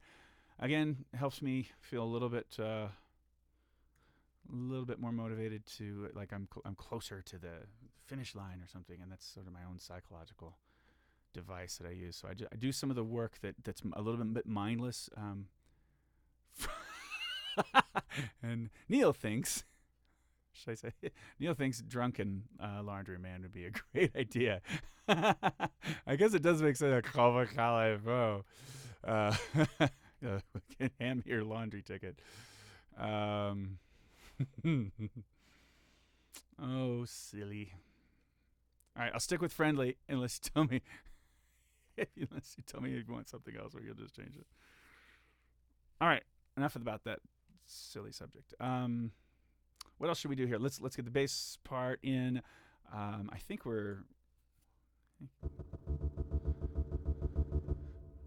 think that this stuff is in that same feel, right? I don't think we're walking here back in this section. Oh, listen to kick. Yeah, it has to be the same feel. It's a broken 2 feel, if I remember right. So anyway, nothing to do except to just mention that you write it into the chart.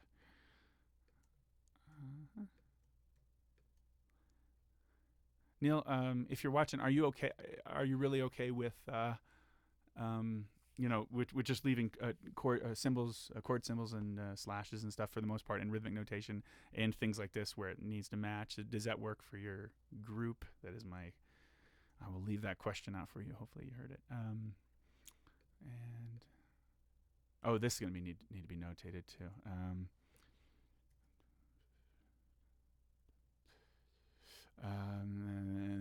So let's see. So the bass will just play that.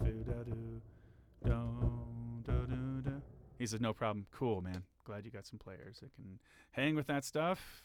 I think it'll sound better when they're just improvising it anyway. It'll be more jazzy. Cool. Cool. Everyone in the middle of the country, try to go see Hutchinson Community College and Badinage premiere this piece this coming fall. I'm trying to get it done in time for even maybe one rehearsal, and I don't even know. Maybe you've already had your last rehearsal for the summer, and I'm so sorry, Neil. That is, I didn't realize how close you were to the end of the deal on that. So, but yeah, it's how cool is that they his group he rehearses with them in the summer before does little camps and stuff, and then before the year, and I just think that's the best, man. I'd like to do the same thing as well, but a lot of my new people haven't really even arrived yet, and so I would be kind of excluding them myself. But that's awesome that you can do that with your kids. And let's go ahead and throw in some placeholder. Yeah. Throw in some placeholder slashes for now on the drums, and then we'll go make our notes on what needs to happen. And interesting how much of the process is this kind of simple stuff. Like, anybody can do this bit. I think this is going to wind up being...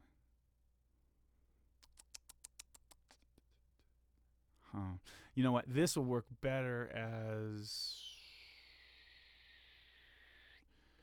let me just do it. I think this will work better, actually, as this kind of notation, cue notation. So the way I do this, if you haven't seen it in previous things, is this make pitches constant. It's really cool in Sibelius that you can do this. I am using the 7.5 version of Sibelius. I haven't moved yet to the new one. I will eventually. Pretty soon. I just like to get through all my summer writing first in something I'm really comfortable and fast with, just in case the changes are too much for my little brain to deal with. So we're transposing those notes to pitch B. No, not pitch B, pitch G in the fifth octave with that style of note head. Move rests, yeah, well, we don't have any here, but I don't mind leaving it set like that. Fill in the selection with these notes. Into voice 2, we're putting things on the B line. That is the correct line for this. That's the right octave. Quarter notes and style of note head should be changed to beat without stem, and then viola, you get that. And then when I choose the new thing that I've been doing lately, I've kind of gotten hip to how easy this is and how I feel like a dum-dum that I haven't been doing it, is when I select for voice 1 and it brings up just those cues. From there, I can make them cues by just going there. Duh. So I have a lot of charts that I really wish I had done that on, and I didn't even think about doing that move. It's part of the evolution of the process here at notation, and I will always tell people that I have a combination of a little bit of perfectionism and some perfectionism and some desire for productivity and moving forward in order to be sustaining in this art form. I have to move. So, I've not always been incredibly particular about the charts, although I do, when I can, try to go back and revise things that would look better, or maybe it's just wrong. Maybe there's just something changed. I'm in pretty good panic to fix those things when I find them, and I don't probably know all of them that are out there, and people just deal with it. And I know plenty of vocal jazz charts that I've used of other people's. Of course, we all have little errors, and even in octavo charts, sometimes especially in octavo charts, because it's hard to fix those. Because once they're out and once they're printed, it is what it is. I think there's one little typo in my chart on Lullaby Birdland that I have with Alfred. It's an octavo, and so yeah, they're probably not going to do a reprint unless they sell out of those copies. And I don't even know if in that case if that's a thing they do. All right, so let's listen to this ending. I think it was right that I was already there. Come on, Allez Vous petition. Say it has No. Yeah, we're walking here. Cool. Well, I was glad. Come on, Yeah, we're walking. Well, how about that? And we probably will have been walking before this, so the command to walk here I'll probably end up changing. But the command, the note to do that there, bass walks. So anyway, just to be sure, and I don't know what I'm going to write before this yet, so at least I want that on the downbeat here, just to go back to the historical feel at the end of the tune. and kind of wrap it up in a nice package like that. It'll be very pretty and cute and fun. God, this is a sweet swinging tune, man. Let's listen to the rest here. Say it has savoir-faire. Has a continental air. Once she heard it in the land from a Chinese laundryman. Cloaks and suitors by the oodle say it to their cute French poodles. Comme Allez Vous. Spaniards say it, so do Greeks. Come Allez Vous. In the desert, so do sheiks. Shall we know a thing or two? It's so easy, why can't you say? Come on. Come on. Yeah, Come they did too. on, Allez Vous.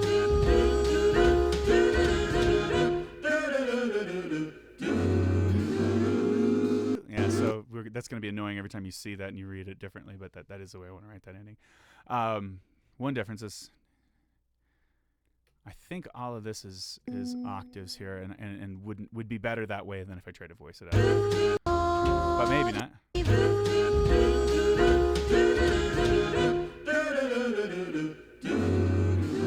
Yeah. They're singing some harmony in there, but the fact that the lower octave is so prominent, the net effect, it would be harder and not necessary really to write. I think harmony in this section, especially with the way the harmonies move, do do do do do. It's just going to be changing from chord to chord, and it's going to sound a little bit precious if I try to write harmony on that. So leaving it that way is probably the preferred thing. And then always fun to deal with, roots in the lead. So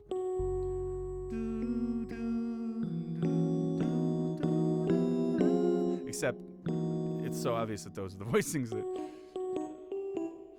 that's all good.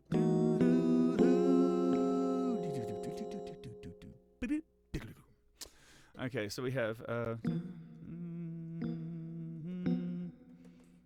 that okay? Yeah, looks all right.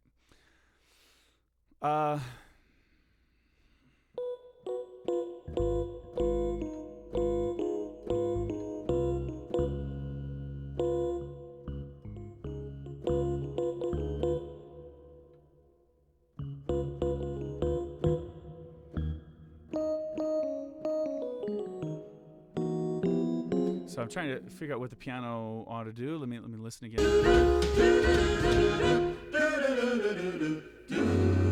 Cool. Piano's gonna lay out and then play these voicings. Exactly those voicings. And actually, I'm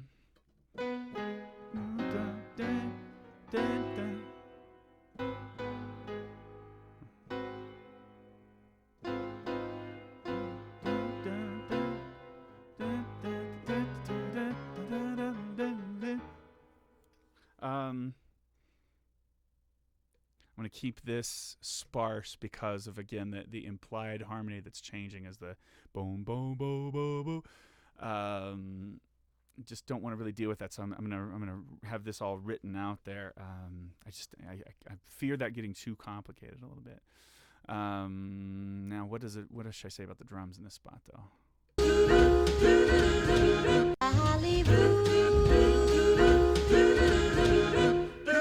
Yeah, so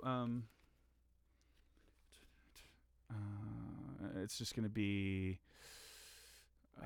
da da da dot, and then that same treatment that I did. Boom and boom. Voice one, thank you, and second thing, and that, and it's done. Okay, cool. I actually don't really need the half rest there. Okay. Otherwise, it's just swinging, still on brushes. Do I need to say that we're on brushes at the beginning of this? Maybe. Brushes. Walk. All of these, by the way, can be smaller in size, or as my grandma used to say, let's smaller it. Yeah, that's cool. Right there.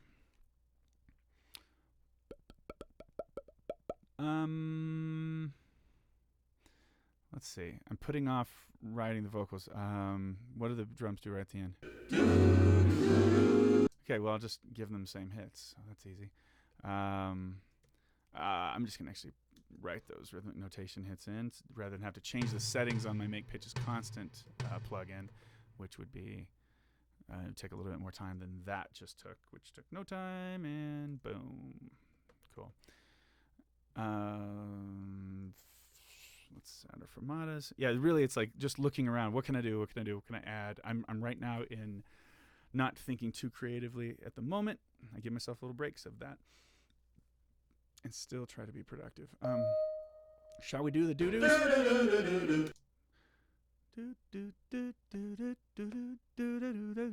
It's all do's here. Doot, doot, doot, doot, doot. Do do do do do do do do do do do do do do. I like it. Do do, and that'll cause a little. I don't know. Do do do. The last D for some reason doesn't sound as hip to me. I don't know why. Let's go ahead and write these changes in at the end. So that is a G flat 13. And then G13 and A flat 13 at the end. Okay. Now, for rehearsal purposes,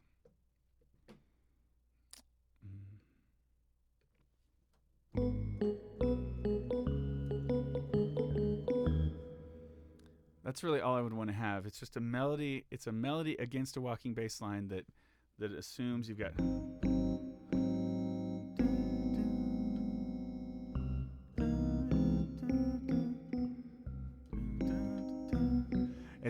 It's really funny. I mean, I'm transcribing here, but this is a, with the C in the bass and the C flat in the lead, but it really isn't meant to sound like a major 7 thing. I mean, so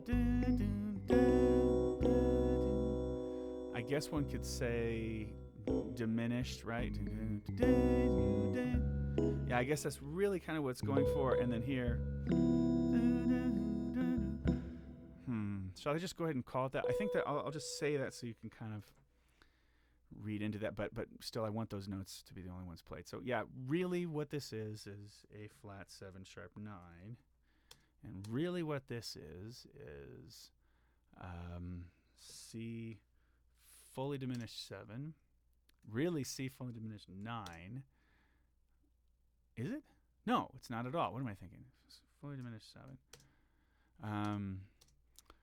To D flat. Yeah, it's just D flat 7, simplest one you can do, and then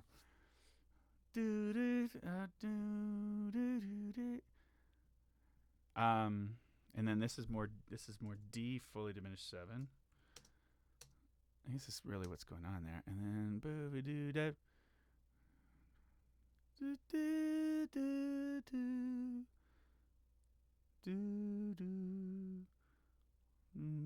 so what is that really?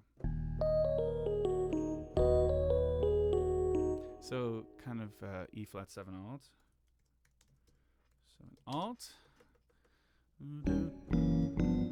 Yeah, it's an interesting ending for this. It's a much bluesier ending to this tune than the rest of the tune seems to want. Like it's such a it's such a sweet little cool jazz thing. I would predict more of a modal ending or something as was more likely, but I also like how sweetly I like just how it wraps up in this kind of taggy way. So my inclination is to obviously to lift that and utilize that there too. So that's cool. I think it's going to be nice. Let's see what else. Okay, working backward a little bit. It's looking okay. So what have I... Now, there's some stuff that I want to bring back from the head in. Let me find that as well.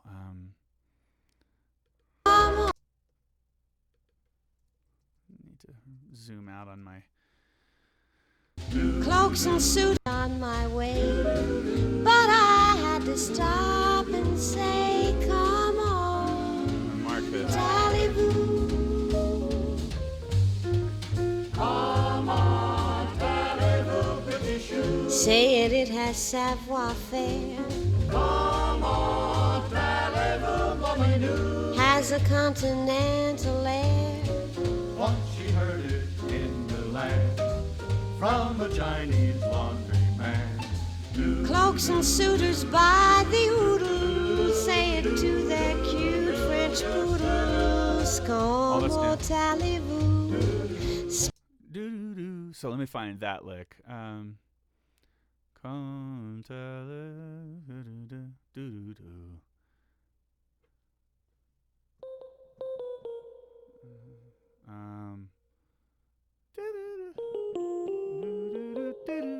So this is what I'm lifting here. I'll get rid of the first bit of this. Well, I'll get rid of the first bit of that.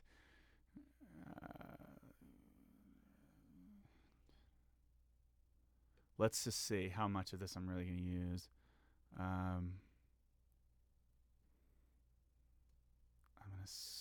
gonna guess this much, but I don't want to write over anything I've already. Oh no! Show they know a thing or two gets in the way of that, so I better back up. So I don't think this is what happens really, but I'm gonna just put it in to this spot and then delete whatever it doesn't need. Come on, Talivi. So see how much of this it really uses. Comme Allez Vous. Spaniards say it, so do Greeks. Comme Allez Vous. In the desert, so do sheiks. There's where it departs. Okay, cool. Nice. So again, a priority on exactly reusing anything that otherwise would even be closely reused, and so that is what we do there. Now everything else it's time to write, and actually there's still there's still a little lifting to do because I want to find out what happens after the friendly laundryman and the cloaks, because something else seems to happen here. Has a continental air. Once she heard it in the land from a Chinese laundryman. Cloaks and Whoa, really? cloaks and suitors by. Oh, that's not a. Ooh. In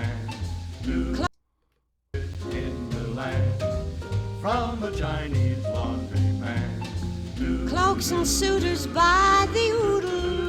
You know what? This goes to B flat. So I actually did it before. Is that what I just did? And am I just forgetting that now? No, because I grabbed this from. No. This is a new thing that I've learned by the time I got here. Yeah, this I believe is what I did before. Let's look at it again. See if I might have mistranscribed that thing. Well, no, that's different. On my way. Yeah. Well, no, that isn't the spot. Well, whatever the case, it does seem to go to B flat here sooner. Now I'm suspicious that it was meant to go.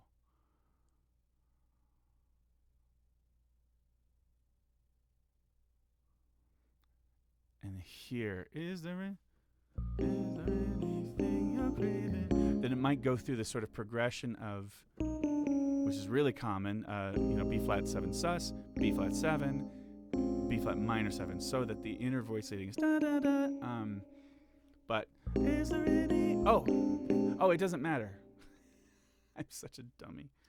B flat 13 sus. It doesn't matter. I mean, in other words, it doesn't change the voicings I've used because that was compatible. That's probably why I was hearing it as F minor 7, because it's really compatible with B flat 13 sus in the upper structure of the harmony.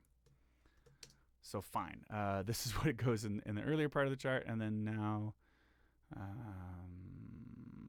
it's going to happen here, except now I know the difference. I realize what was happening. It really does change to this there, but then here is B flat 13 sus, and then I'll have some consistency there. So cloaks and suitors by the oodles to see. So now, how does that match up with what I was hearing in the lead? Because that's what threw me off. It didn't sound. Once she heard it in the land. Didn't sound like a F minor, and that's why I got thrown off. Cloaks and Yeah, see, all of a sudden, the minor third.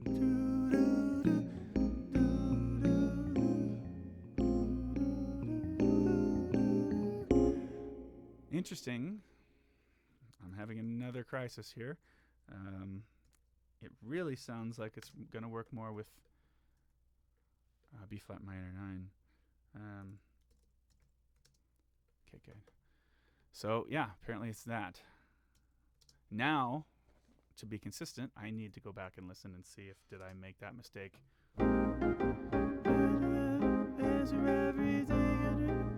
No, you know what? I'm positive that other spot was B flat 7 sus. This is just a different part of the chart, so here it is. Okay. cloaks and Now I can finally write some notes. cloaks and suitors by the oodles say. Cloaks and suitors by the oodles.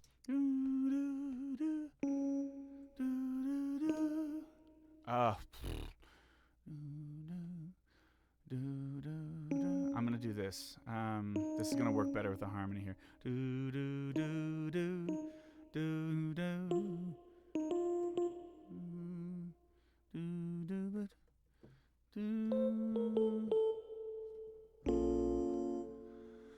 Oh, this part's confounding me here. Cloaks and suitors by the oodles say it to their cue. It goes earlier to E flat 7.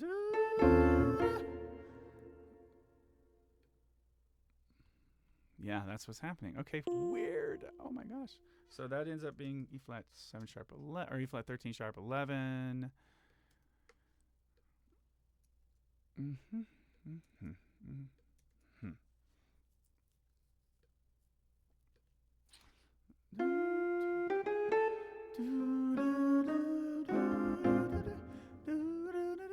Let's do that. And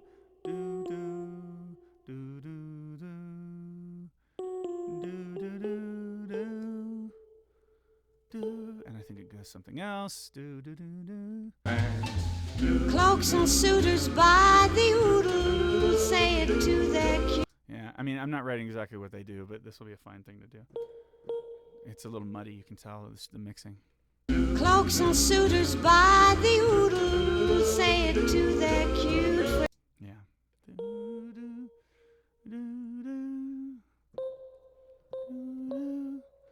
Now all this is matching the chord. Cloaks and suitors by the oodles say it to their cute French poodles. Yeah, cool. I'm glad we get to some higher notes.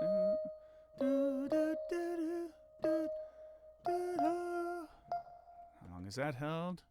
Poodles, como allez vous? Spanish. Cool. So we'll steal this. It's all do's. Do, do, do. Do, do, do, do, do.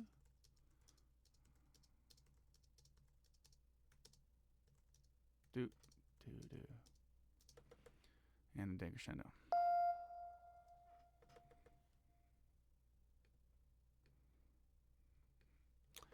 Now, I think I've got the framework for the whole chart. Yes, I do. Okay, I mean for the whole section. Now let's write. So once I've got the framework done, I can start making some creative decisions, and I think I've taken enough of a break from that that I'm ready to go. I've switched to water, you guys. It takes a little bit more hydration to talk as much as I'm doing while I write.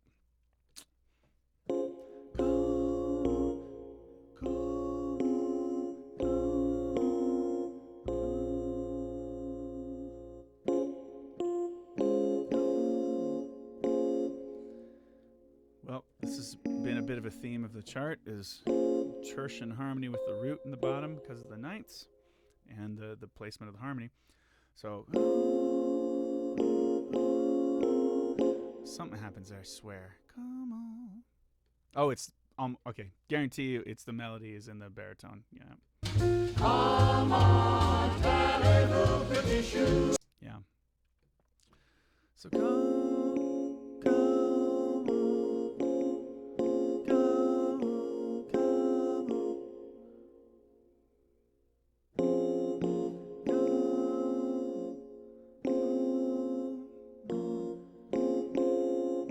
Let's. Oh man, I hope I can get them into this. It's gonna be hard. Let's see.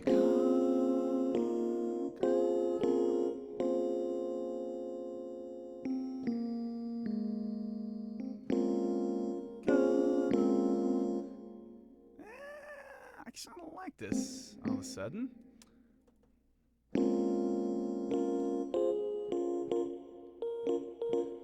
I like that voicing actually. It's gonna be pretty fun.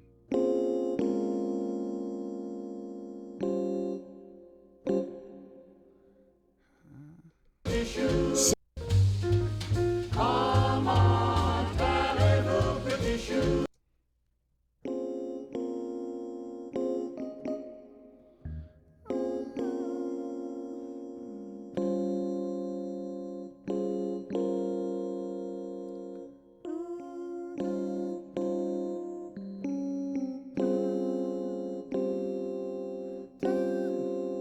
Two doublings in this voicing, but it's going to be the right one. So yeah, that process where I just sit and pound at the piano with the lead note and try to consider, it just revoice, revoice, and and then from there I can make a few more, non-keyboardistic decisions. But I really just keep trying a bunch of different voicings. I'm not going through the process very often of thinking through the normal arranging process of how do you find, what's the four-way close, and then how you drop two, and then drop 3, or drop 2 and 4. So like I'm not really going through that. It ends up I'm just kind of familiar enough now with so many of the different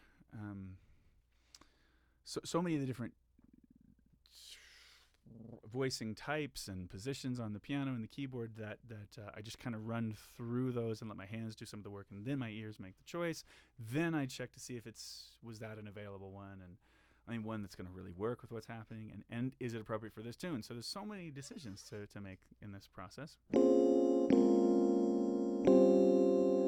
Isn't that weird though? That's going to have such an interesting character. That really is so crucial, but then crunch there, and then so that's doubled, and then otherwise we have. I find that fascinating that that's going to work out, but and especially it's very unusual for a chart of mine.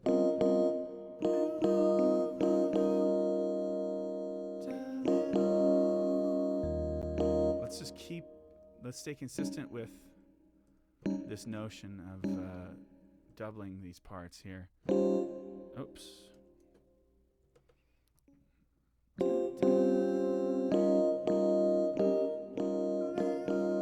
going to leave them in chordal.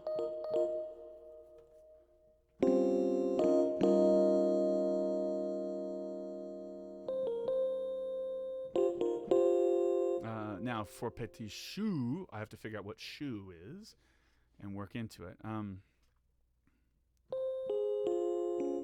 Petit chou. It's got to be the same voice. Oh, sorry guys, I'm tired. Ran an all-state group for the past few days, and it was a little intense. But I went back to that voicing now. There we go. So there we are. Petit chou. Oh yeah, let's make that. Let's just go unison on that, and it'll be nice to explode into harmony. That's probably what it does.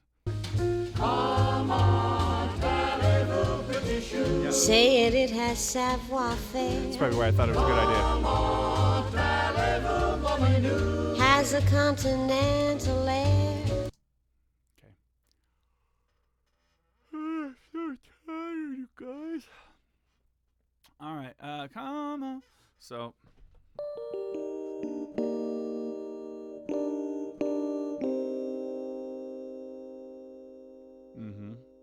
So.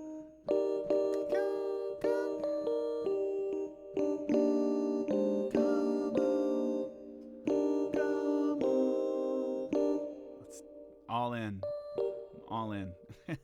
on this style here. Doing some things I wouldn't normally do.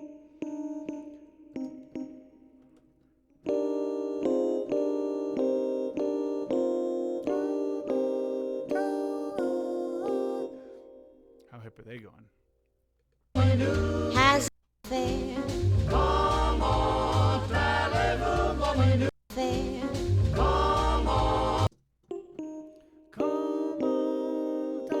Yeah, it works. So only thing moving here are the melody notes. But God, I have to take a break. And then so should we go sharp 11? I think so. Come on, let's do it. Let's break the. So.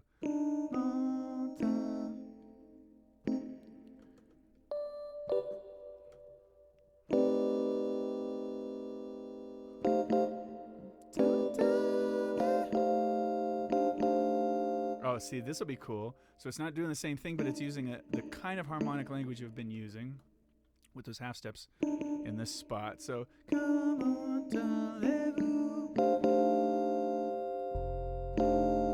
So I think that works. And then probably mommy is the mommy new. Come on, allez vous, mommy new. Yep. Same deal. And the only question I might have is, because it's a little higher, do we want to get the altos out of that range and have them go, mommy, no? And should they have done it back here?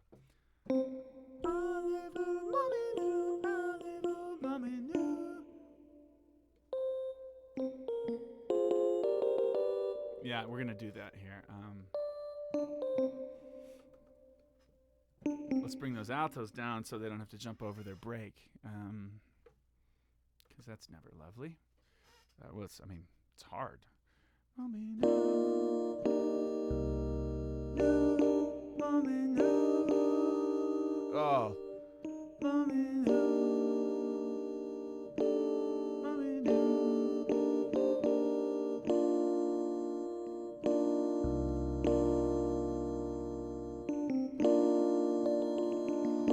That'll modern it up a little bit for a moment. Rootless voicing, but the crunch in the middle again, we're really.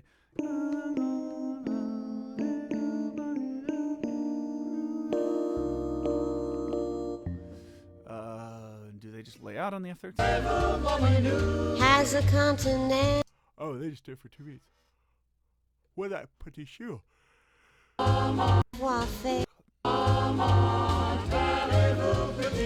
Say it has. Oh, I have them both too long. Yeah, let's just make them simple like that too. They probably get in the way of the melody too much. So just a cool little tapered fall off there, release there. Mommy knew, 2, 3, 4, until there. Once she heard it in the land from a friend, from an apparently Asian laundry man. If we want to use it, that's 2 syllables. So no Chinese friendly, and we'll just leave it. I think from she heard it in the land. What's potential here is adding a little bit of temporary backgrounds for the sopranos, but I think let's just leave it Blake. Oh my God, I think I know what I have to do after I get this section written, and that is go take a nap.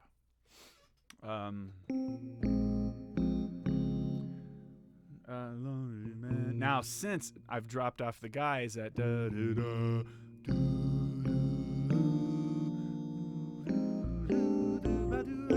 yeah, so let's just build this up. I think it'll be fun. Pretty low voicing coming up. really as low as I would ever write this done, kind of a B flat minor 9 voicing.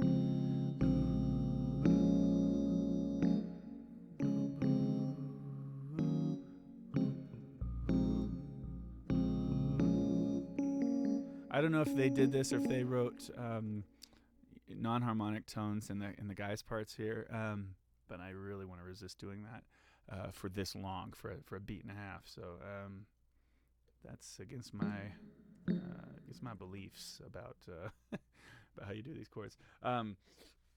So as well is the E flat, landing and the B flat 7 probably wanting to hit on a downbeat, and so there'd be a clash for 8th note, but.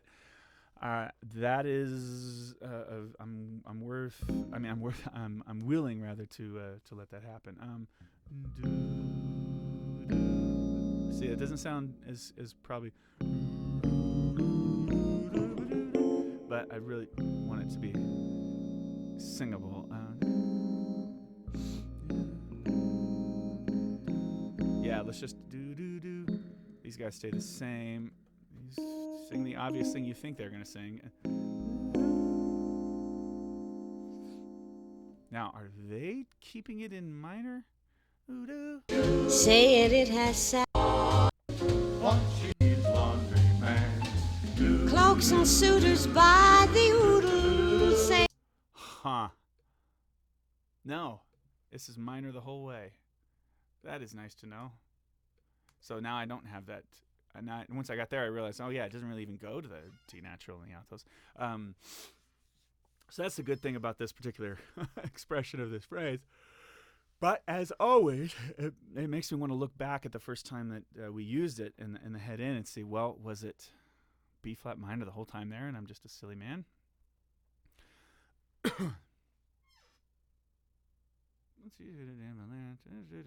And so this is where I would think. So I swear we had a D natural there, but I have to listen now. Say, feeling good or feeling bad. Is there anything you're craving?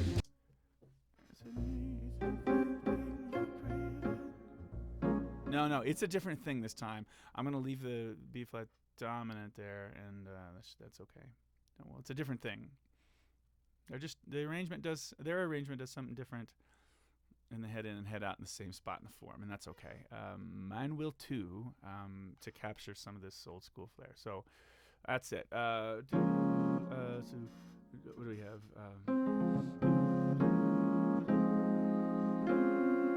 Yeah, plus we can use some of our tried and true vocal jazz voicings that will sing well.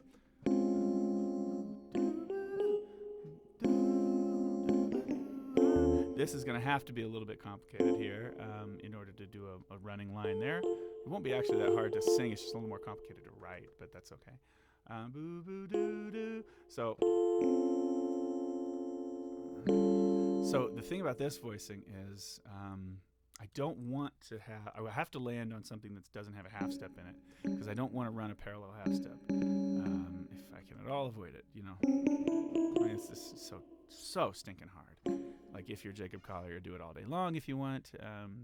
Julie and I have done those in the studio a few times too. But we fight for them, and you really fight for them live with a real vocal jazz group of students, and not a lot of fun to sing. Well, maybe it's fun. I mean, it's not a lot of fun to teach that. It's a lot of fun to sing if you know how to do it. That's the Groove for Thought unnecessary dissonance thing, kind of, in a way. Theirs is also more spread too. I love that about them. So now, how should we do this? So should we do the whole?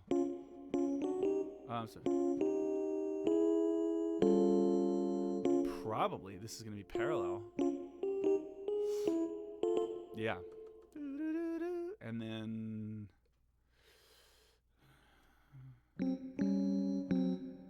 working backwards here.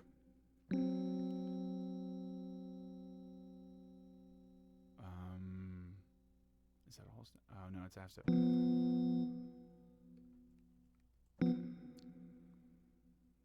And I think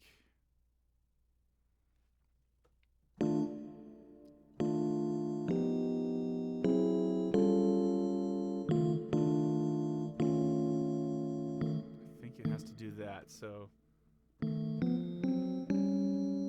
now what's the voice sitting like? It's gonna be a little hard.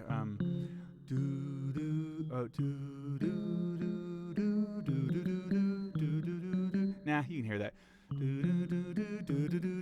That's okay.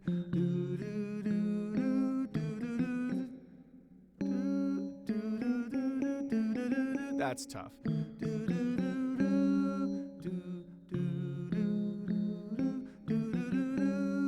They'll make it though.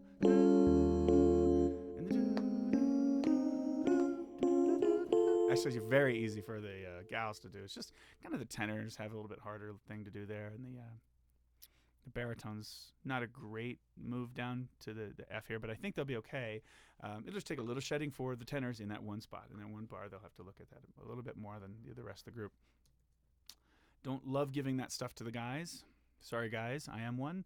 But I don't like giving it to the guys. Generally, the girls are more capable of singing heavier voice leading than the guys a lot of times. But man, every group is different. And Neil probably could tell me, well, no, my tenors will be able to hang. He'll make them hang with it, that's for sure. They'll work it real hard until they can sing that phrase. But I do, again, lose a little bit of sleep, almost literally, since I really, really am tired and feel like a nap right now. I'm losing a little sleep over voice leading, which was always something I like to tell people to do. There's no move here, except for in the sopranos, so we leave it. So, and then I'm going to leave it this again and split the girls. I'd like to get the sharp 11 involved and don't want the guys going so high at the 7 section. And it's going to need to be split by the end anyway. We're at the top of the staff. So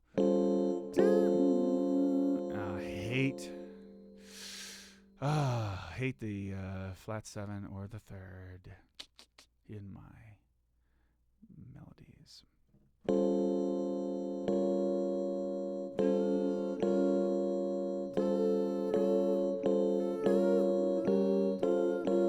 Gonna have to do this more consistently. It doesn't repeated notes here. It doesn't give me any interesting stuff to do. But if I went to an interesting chord, first of all, it'd be higher for the guys, most likely, unless I decide to do some contrary motion on this phrase. But see, the thing, by the time I did that, I'd have a crazy spread voicing to get to whatever B flat.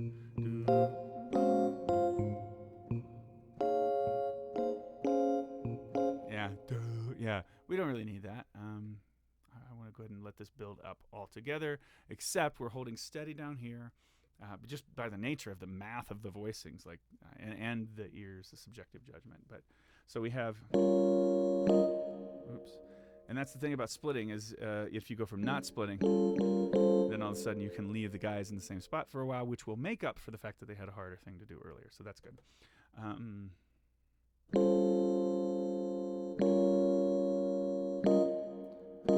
Yeah, it doesn't change for them this whole time. It's not much of a level 5 thing to do, but I can't think of what better to do. It'll keep them on their toes. Charon says it'll keep them on their toes. They are well on their toes, those badinage kids, every time I've seen them.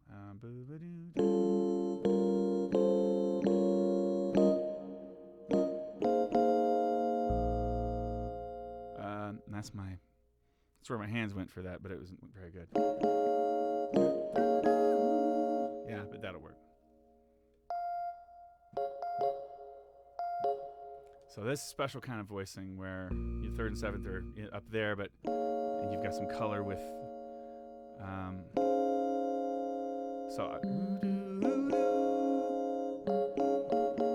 yeah, in the roots there. So again, I'm not happy about any of those voicings by themselves, but I am happy with but I am happy with the line and what the perception of that line is going to be in the harmony. So I mean, you're not really. Here's what it sounds like.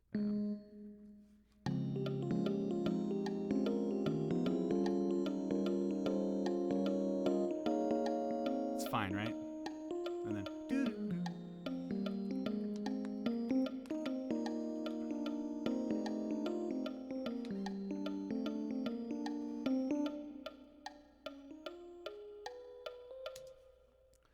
So this needs to have.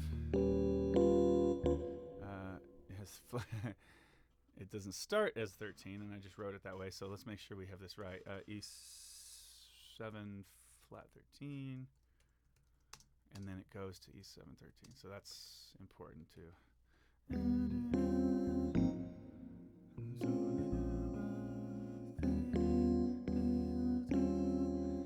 So nice. I love that. I love that move a lot.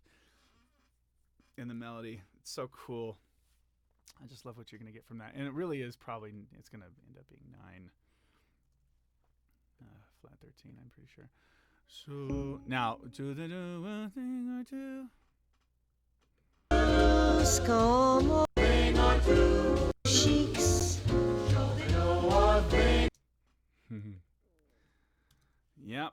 That's what I mean, I was just thinking, well, maybe show they know can be, I mean, not octave, but octaves. And it's probably just because I'd heard it and that was just what's in my head. But I did think, well, arrangement-wise, that does seem to make the most sense. So show they know, and then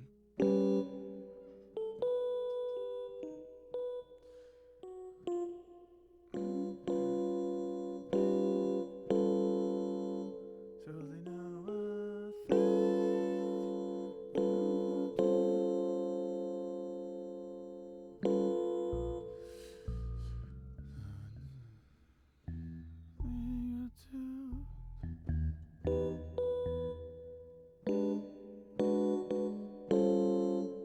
Maybe there's something else implied here.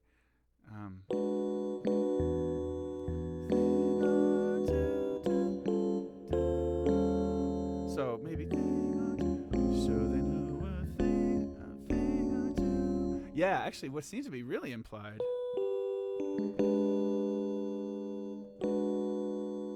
Not even that heavy. It really is. Actually, it looks like E.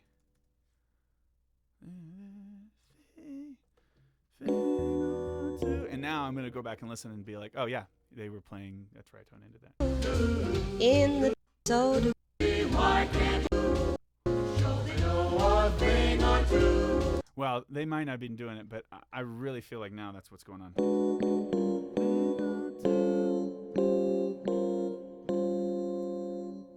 So that's cool. Not quite as crazy as it at first seemed. And actually, I'll be able to keep it in 4 parts, which is my preference when possible and artistically hip.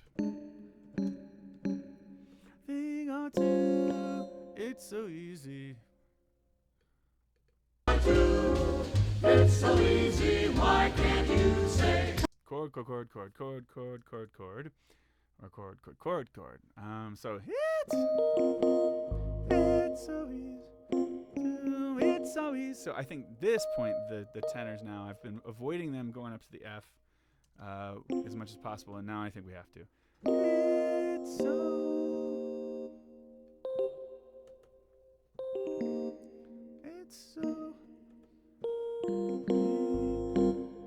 Just it writes itself. This bit. It's so easy. It's so easy. Right? I mean, all this chordal harmony based stuff in this particular phrase happens to be the answer, and it's going to be very nice to sing. So easy,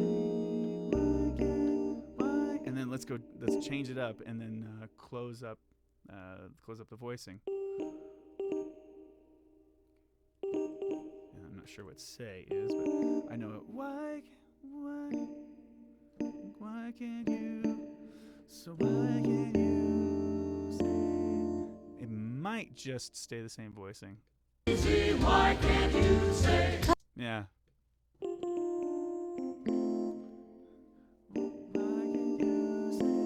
I'll go ahead and let the tenors move because it sounds like that's what they're doing, and yeah, I'm not concerned about having that crunch on the word say necessarily.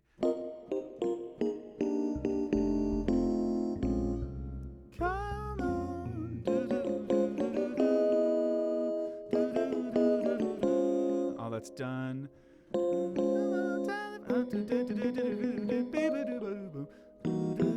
Okay, there there's a chart. So, Neil, you can have it.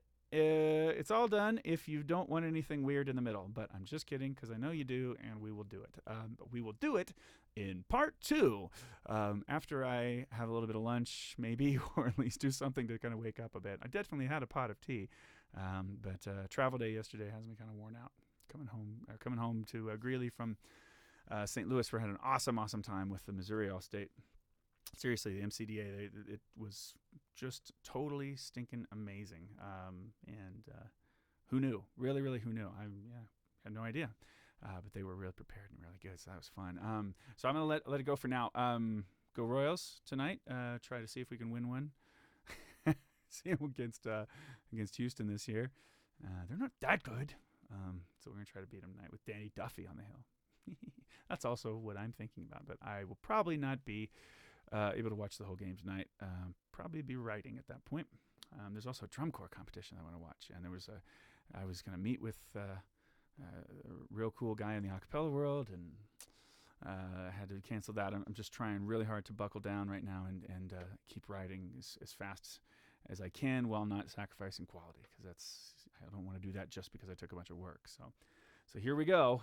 Chart a day for a while is the goal. And although on Monday I will have to take a break to take my car in to work, because that's real life. So isn't that the thing? All right, you guys. So this is what this is the framework of the chart. It's on the front and back. Really, it's going to be a solo section I'll be adding after this, I think, with some backgrounds. So that won't be too bonkers. But here we'll do a lot more interesting stuff. That's my goal, because I feel I know that the goal is to ultimately make this closer to a level 5 chart, and we'll see. It still may wind up a level 4 if it's not totally necessary to do anything nuts. I just want it to sound great and swinging and impressive and professional. That's the goal. So right now I think we've got that so far with a lot of room.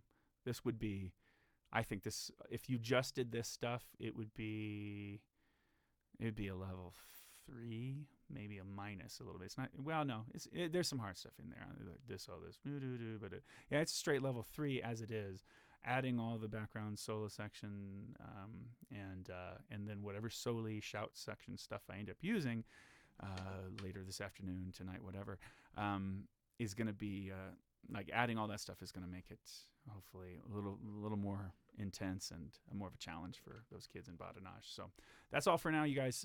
Thanks for watching, and thanks for watching the archived version if you've watched that. And if that's the case, go on to part 2 if you want, and see what happens with the more creative aspects of the chart are coming up next. So, all right, bye.